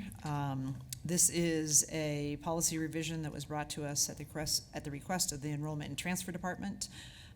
The objective of changing the policy is to be able to provide greater clarity and guidance to schools, and to have more consistent practice across our schools in relation to age at grade level at entrance. And this is something that we set the calendar day for admission for preschool, pre-kindergarten, and kindergarten. The date is September 1st, and we had several committee meetings about this. I want to thank Director Anthony. There was a community discussion, I think, and some input and questions about the policy relating to this. Most of them revolved around the age of entry of kindergarten, because apparently that is the topic of the discussion of whether we're getting too many kids who are starting early as 4-year-olds, or the number of students who are being held back. And actually, we have some very useful data, and I think this is probably on the district website, about what age our students start kindergarten. And actually, the vast majority, 94.6%, start sort of right on track. I think the assumption was a lot of kids are starting early or being held back, but the reality is the vast majority are starting right when they should. So that was, I think, good information to dispel, I think, what might have been some community sort of myth building about what's happening. We recommended that out of committee on a 4-0 vote, and hope that the board will approve it this evening, so that the Enrollment Transfer Office can start using it immediately. So when we do get a built-out systems department, maybe that's a question that we can ask, is our early kindergarten enrollees, what's their success moving forward, if that's a concern. It's interesting, there's only 22 of them out of almost 4,000 that start at 4. Right. Okay, so that's, so you said 90. Because there's 188 that start at 6. Oh, okay. So most of the kids are overs versus Gotcha. unders. Okay. Totally breaks down on socioeconomic lines. If you look at those schools, if you don't have any childcare, you're And- going to send your kid to kindergarten. If you want to keep them. Right. It still may be worth it. Okay. Mhm. And there is a gender difference, by the way. Okay. Okay, the board will now consider resolution number 5870, amendment of age at entrance policy 4.10.020, and rescission of early school entrance policy 4.10.032. Do I have a motion and a second on resolution number 5870? Second. Director Esparza-Brown moves, Director Bailey seconds the adoption of resolution 5870. Is there any public comment? Okay, is there any board discussion? Okay, the board will now vote on Resolution 5870. All in favor, please indicate by saying yes. Yes. Yes. All opposed, say no. Any abstentions? Resolution 5870 is approved by a vote of 7-0. Okay, first readings and information. I'd like to ask Director Brim Edwards, Chair of the Board's Policy and Governance Committee, to introduce the first reading of the revised public contracting rules. I know this is the one that everybody's been waiting for all night. Actually, this started in Policy and Governance and then moved to the Audit Committee. And essentially, in your board packets, there is a very detailed red line document that relates to the public contracting rules. And it seems somewhat odd that we'd be approving this, but we treat them like policy, so there'll be a first and second reading. And I am going to ask Emily Courtnidge to come and give just a very brief summary. These have been in the works since 2018, and some of the changes are to align with statutory changes, and Right. maybe just the highlights. Sure. So our last revision of the public contracting rules was in March 2016, and we do need to revise them periodically, in part to keep up with our state statutes and the Attorney General model rules of which our rules are based on. So there have been a number of changes since then, including the requirement that when we spend federal money, we adhere to the federal procurement rules. We've been doing that since we were required to on July 1st of 2018, but those rules are not reflected in our public contracting manual. So that's one of the big things that we need to do. We also have some new additional model rule changes that we're incorporating. And then we're doing some cleanup, because there's always some errors, or last time we removed a rule, there's a cross-reference in there that we didn't catch. So a few things like that. And then we're doing a couple of new substantive things. Some amendments to the personal services direct negotiation rules that would allow direct negotiation in a few unique circumstances. One is with interim staff or temporary staffing services, just because those are usually urgent staffing scenarios where we can't afford the time for a competitive process. If we could probably do a competitive hiring in the same time period. And oftentimes there's a need for individuals to fill that role with a very specific skill set. Another is provision of therapeutic placements for students on IEPs. Those are also very unique to the students' needs and not well suited to competition. And then as well, contracts for legal services. Legal services often need immediate attention, and they require lawyers with a very specific skill set and specific expertise. So those are the new personal service rules that we're recommending. We are also recommending some modifications to the special class procurements. Those are rules that allow us to procure directly certain services instead of using a standard competitive process. So one of the new rules we're recommending is for specialized assistive equipment for students. Usually that's purchased through Columbia Regional, but we're talking about orthopedic equipment, equipment for students who are hearing or vision impaired.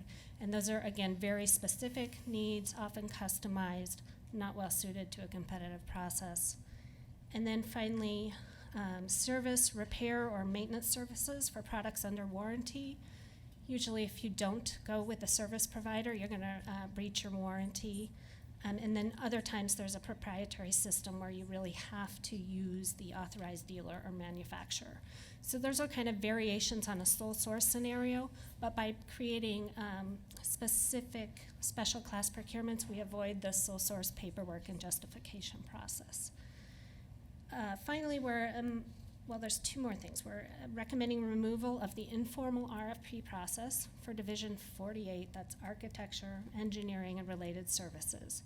The informal RFP is so much like a formal RFP that we're suggesting we just go with formal. So any work over $100,000, we'll just do a formal RFP. And then we are recommending removal of an amendment cap that we imposed in 2016, and that is fairly unique to PPS. That cap provided that unless certain circumstances were met, we couldn't amend above 125% of cumulative contract value. I'm recommending that we remove that for our services, construction, architecture, engineering, and related services, largely because of our old buildings. There are so many unforeseen circumstances that so often our contracts do need to be amended above 125%. What we're suggesting, and this was an audit committee suggestion, is that we include a reporting requirement to the board, not an approval process, but a reporting requirement, where when we go above that 125 threshold, we will immediately report at the next meeting the list of the contracts that did that.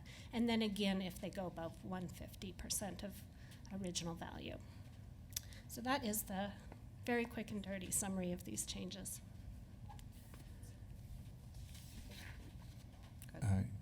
I admit I haven't read the proposed changes, but thank you for sending that out. But now I have some areas I can at least drill down into. So, and one of the things I would ask myself as I would look at the personal service contract changes for, say, legal services, are there some hoops to jump through to, you have to meet these 3 conditions before you can skip the competitive process for those? So with legal services, those are already directly procured without a competitive process in almost every case. And we rely on a more general direct negotiation exception that requires the hoop in processes requires a short write-up about justifying why it fits as this unique and specialized service that is not conducive to competition. So what we're doing here is just making an exception that recognizes our reality and reduces some of that paperwork. It's not going to change the way that we are currently procuring legal services. So I'm thinking back to when we had the same main service provider for legal for a long time, and that never really got audited in that sense. I'm just, is this piece of things subject to some kind of audit? So maybe I can try for an answer on that.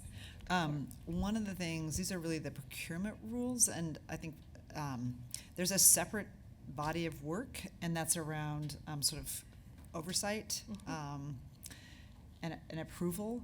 So this is really sort of the inputs, and I think we've got a really good, a strong process that when it's been looked at, that the sort of input process is very strong, is where we tend to have sort of inconsistencies is either board oversight or the contract manager not creating strong metrics, or the board not asking questions, or so it's not on the front end, which these are.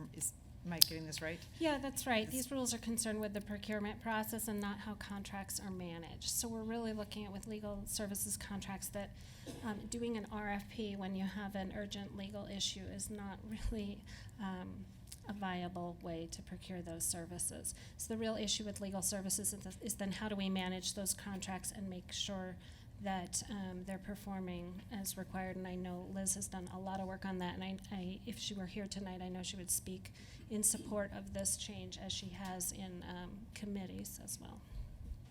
So I guess kind of what I'm looking at, I'm going to give a silly example of if we kept buying these from the same provider for years through some kind of clause that didn't allow for or allowed us to not to use a competitive bid, and after 15 years of doing that, Office Depot hires you as their, we want to avoid that kind of thing happening. Mm-hmm. So that's what I'm asking about.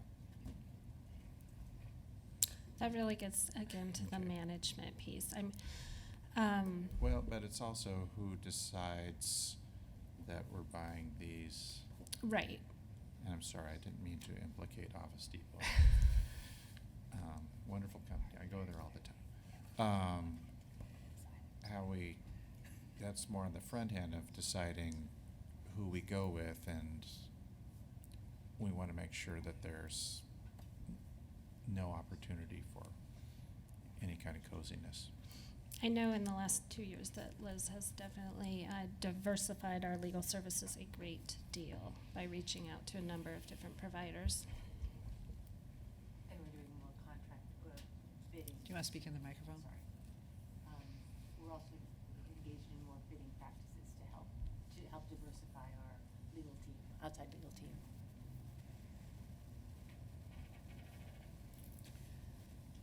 We'll have 21 days after you read through it, and if you have additional questions, definitely let's put them in, because those are good questions that we want to answer. I mean, it's a very technical document, but those are great questions. Can hardly wait to get home. You have 21 days. It is actually a very clean red line and quite readable. And do not be dismayed by the apparent volume. It's pretty slim set of changes. And it came out of committee with a 3-0 recommendation to approve it for a first reading. Okay? Thank you. Thank you. Thank you. The proposed policy amendments will be posted on the board website, and the public comment period is 21 days, with the last day to comment being May 6, 2019. The board will hold the second reading of the policy at the May 14th meeting. Okay. Next item, quarterly report, Whitehurst implementation plan. I'm going to ask Stephanie Soden, Chief of Staff, to provide the report.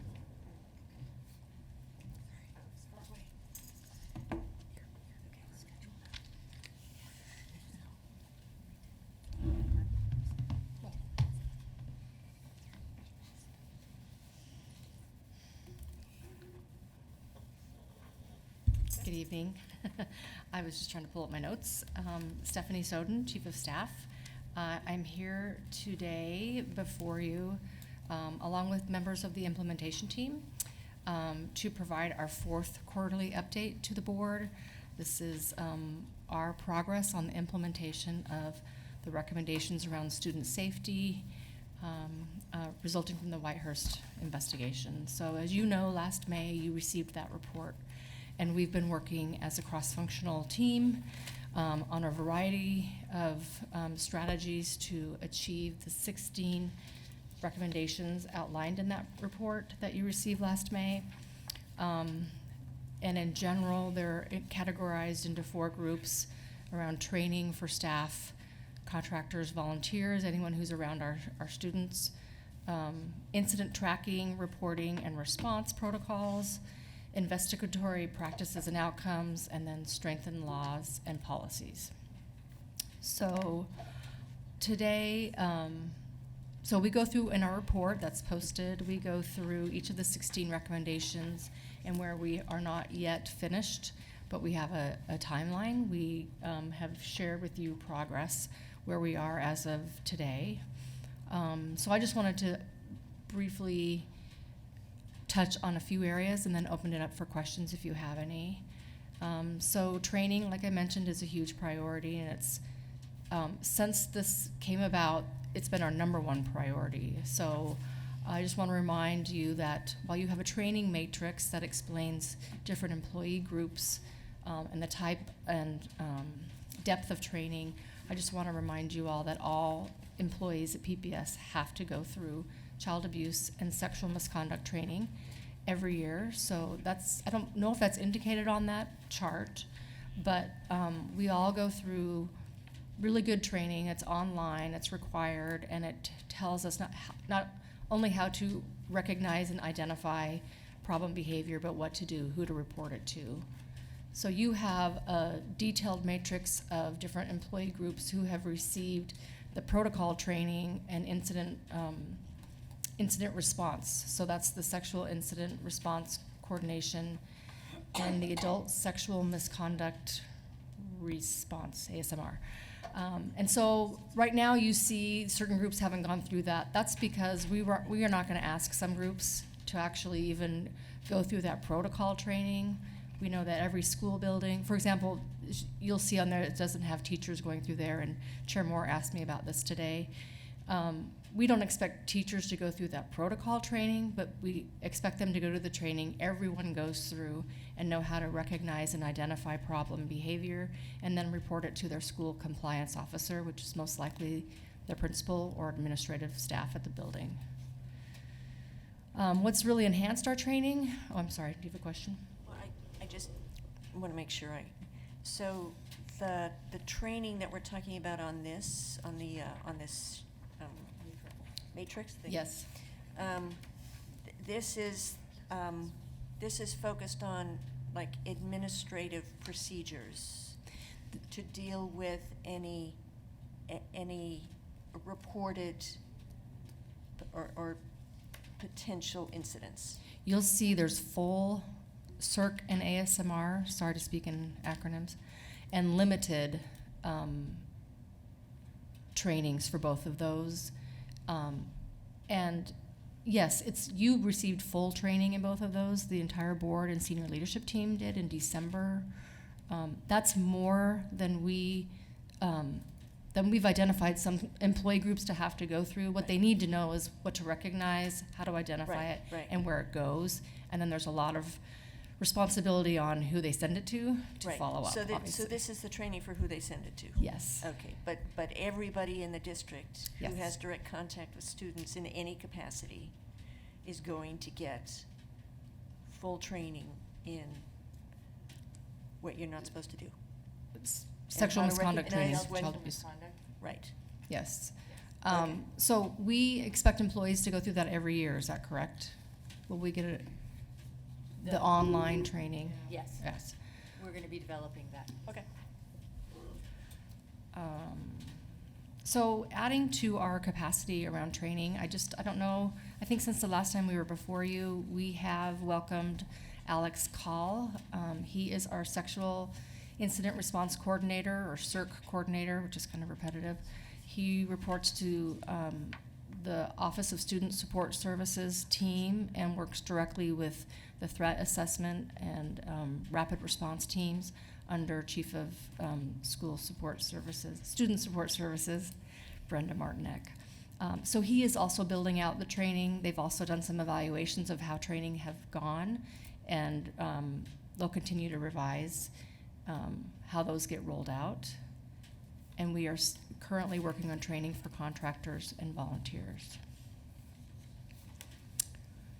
So the next big item is incident tracking and reporting. We put together, in response to the recommendations, an interim process, but we have now selected Origami Risk Software to be our third-party vendor to track and report all incidents. So it'll be legal cases, it will be cases that fall under this area. Liz Large and Mary Kane are the leads on that. We anticipate that to be online by the end of the fiscal year, by June 30th, and then training to follow that.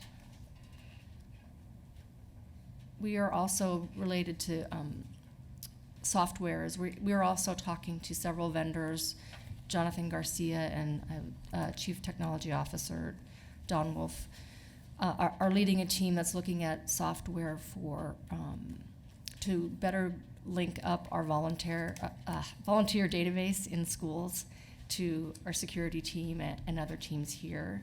So we got an initial presentation on that. We will have more information for you at our next meeting on that, our next briefing. And then I would say probably the last most prominent category we've been reporting on and working on is legislation at the state level. You got a pretty recent update on Friday from Courtney Westling, our Director of Government Relations. In essence, there were 3 bills. They've been combined into one, Senate Bill 155, and it manages, it addresses the sexual conduct definition, shorter TSPC timelines, and alignment with Every Student Succeeds Act, among other technical changes that are necessary. And she is here if you have any questions. about that, or if you have questions about any other area. Just that there's an issue on here relative to the contract, and those negotiations and discussions get underway through interest-based bargaining week after next. Yes, thank you, yep. Or I guess next week. No, week after next. Yeah, the 29th.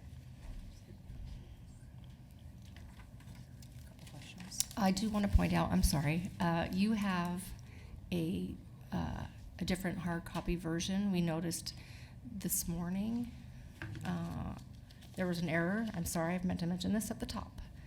On recommendation number 14, the administrative directive. Okay, it's been a long day. The AD has been revised and implemented. So I think this is old language that we didn't catch when it hadn't yet been finished and completed. Great, making progress. So, go ahead. Oh, No. okay. Thank you. I think mine is pretty quick. I did want to relay a concern I heard from a constituent today about issue number 15,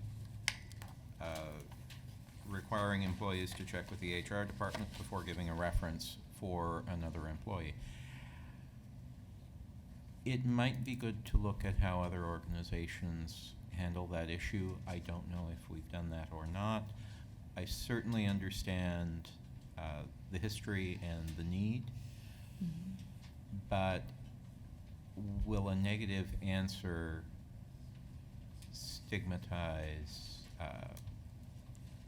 employees if we are, in some sense, outing past history to their colleagues?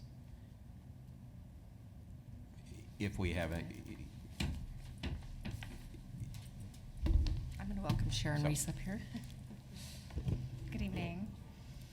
So your question is, does it stigmatize employees if you, If the HR department says no, and it's to colleagues, other teacher colleagues in the district, as opposed to, say, a principal as a single point of contact. Right.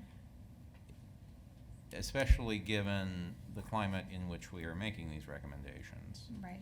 This is a really challenging recommendation because there are multiple scenarios that we have to make a determination about what position does the district want to take.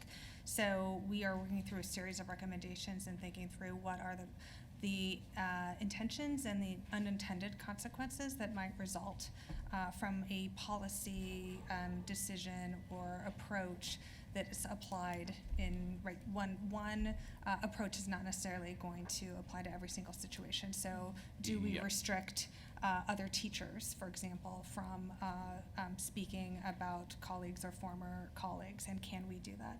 Versus can we restrict references or other discussions or opinions by leaders in the district, like principals? This is something that other organizations do struggle with. Neutral reference policies, for example, is something that the private sector and the public sector both struggle with. Yeah, so we are looking at a series of options about how do we wrestle those questions to the ground. Great, good, thank you. I think it does probably need a nuanced approach. Yes, Good. I agree. Just a couple questions. Thanks for the update. I assume on number 2 that new admins, administrators, when they join in August, are just there's some now cycle where as people join, they automatically get the training, so that if you weren't here when the training first started, you get it. Is there some process for that? So my understanding is the in-depth training that the administrators received this year will be ongoing at the prior to school starting, the administrative leadership week-long training. That's the plan, is to always have it part of that before school So starts. every administrator Just as a matter of practice, this among other, a whole laundry list of things that every administrator needs to review and show evidence of completion for. In addition, we bring back our new principals and school leaders back a day early during the Leadership Institute week so that they get a dedicated day to review some of these same expectations. The training is also designed not to have a single point of failure in any building, right? So we have a school compliance officer as well as administrators trained. So hopefully there's more than one human being in each building who understands this, so that it is not entirely reliant on the training. There's some carryover with personnel carryover. But in general, it sounds like when school starts, a new administrator will have gone through this. Then on number 9, I think maybe I have a trailing copy, but it's talking about the improved sexual conduct prevention and identification training provided to PBS students, and it says a contract is currently under negotiation for student-to-student training in all schools through the 2018-19 school year. Is that? Is that under Brenda Martinick's That was purview? under Brenda Martinick. Yes. And So do we believe have a that's been contract for pulled. this school year? No, So that's in, it was. I apologize, I don't have the I don't know either. specifics I'm sorry. information about that contract negotiation.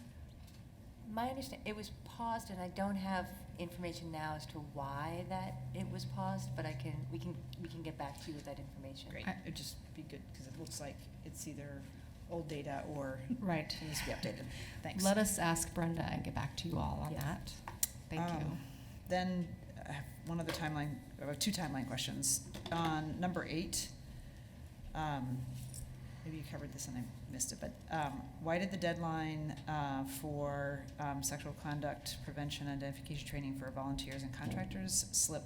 It was originally supposed to be completed by 12/31/18. Now it's 8/28. So we created we have in place now a volunteer training program that's on the website, and I think we've talked about that before.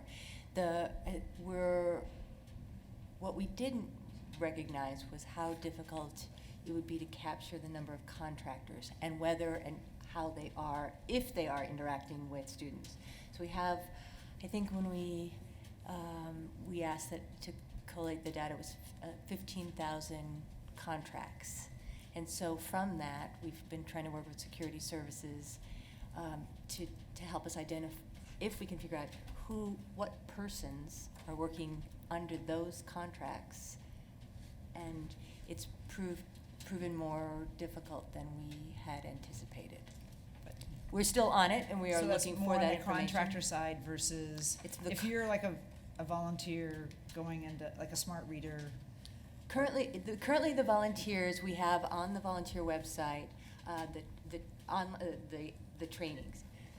What we would love to do is flesh that out, and I think in terms of developing something more robust. But that's what we have for them now. We have all volunteers sign when they're coming in to volunteer, and they have to go through the security services for a background check. They have to fill out this paper that says, yes, I have gone through the training. I have, and they sign off that they have done so. We'd like something a little bit more in the future, but we are not there yet. So the slippage isn't necessarily volunteers, it's this other piece of contractors. It's the contracting piece, and we are identifying that, and we are, but we have to get. It's more difficult, as I said, than we had anticipated at first. Because contracts identify whether or not somebody's going to be working with students or not, so it's very clear in our contracts. We probably unwisely made some assumptions about how easy it would be to pull that information, and therefore be able to distinguish which contractors we needed to take on the requirement for training, which contractors we didn't understand that the numbers were in the tens of thousands. And then my last question, this is maybe a Carol question, or just maybe Sharon, you can answer it. It relates to the professional conduct policy. Yes. So that is now part of the IBB. Correct. And looking at the schedule that starts and is over, looks like it goes through June. We have dates beginning in April 29th, and I think our last scheduled date right now is June 4th, and we're looking for additional dates in the month of May as well. So just something to think about. In there's the contract provisions, Yes. and then the policy, Yes. Which, while they relate to some similar concepts, they're different things. That Yes. to front load maybe the policy, because I'm just thinking. There's a lot of history with this board, and that if it doesn't come out, whatever the recommendations or potential policies for the board to consider doesn't come out of committee till mid-June, then we potentially will have a whole new board, and it seems like to think through how to make sure that those at least that gets front-loaded in the process, so they can come to the board and be considered by the board that probably has the most expertise, just instead of having it go into July and then all of a sudden you have a whole new group of, well, not a whole new group, but new people on the board who haven't had that whole history. Right, so you're identifying whether we can move some of that on faster in the IBB process than waiting until June, so that it is in front of the well-informed current school board, yes. We can certainly bring that to our negotiating team, absolutely. I mean, technically, it's not, what may come out are suggestions for the board, since the purview of policy change is a board prerogative. I have to change it, but it just seems like if you have those, then you can get it into our policy process and our 21 days and if there are substantial changes that we might have to do this 21 days. And again, we don't want to lose all the collective wisdom that we have at the board table. Yes, the adoption process and the authority is different for those two different items. That is correct, yes. Offers different opportunities.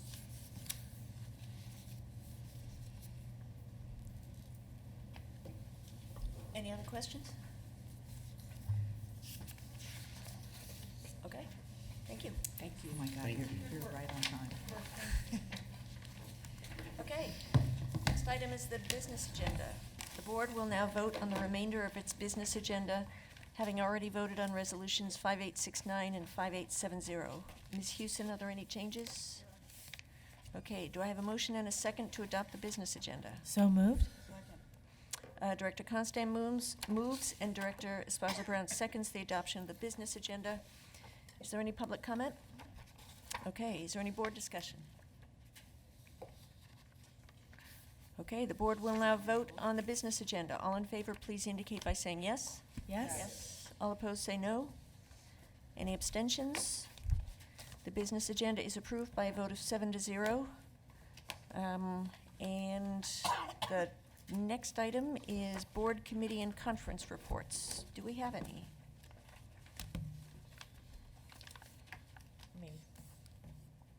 You want to do a brief synopsis of the Legislative and Governance Committee? Basically, it was just a recap of legislative priorities, including what we just referred to in the context of Whitehurst, and also discussions around, just really updates on the revenue stuff. Right. Things are moving very fast. Lots of movement, and we're now in the second half of the legislative session, so things are going to be speeding up. So I can provide maybe an update on the revenue package for schools. It was going to be up. They rolled out a first version last Thursday. This is the Student Success Committee, Revenue Committee, and they have a board meeting tomorrow night, or a committee meeting tomorrow night, and then on Thursday they're expecting testimony, and shortly thereafter it will roll out to the respective floors. So it should be moving relatively quickly, and it'll be a $1 billion a year plus a year package, or $2 billion, and will be married with the investments that the Committee on Student Success has recommended. So all bundled up.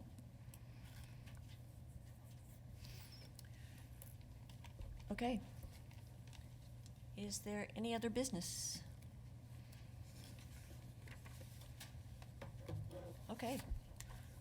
We are ending a tiny bit early.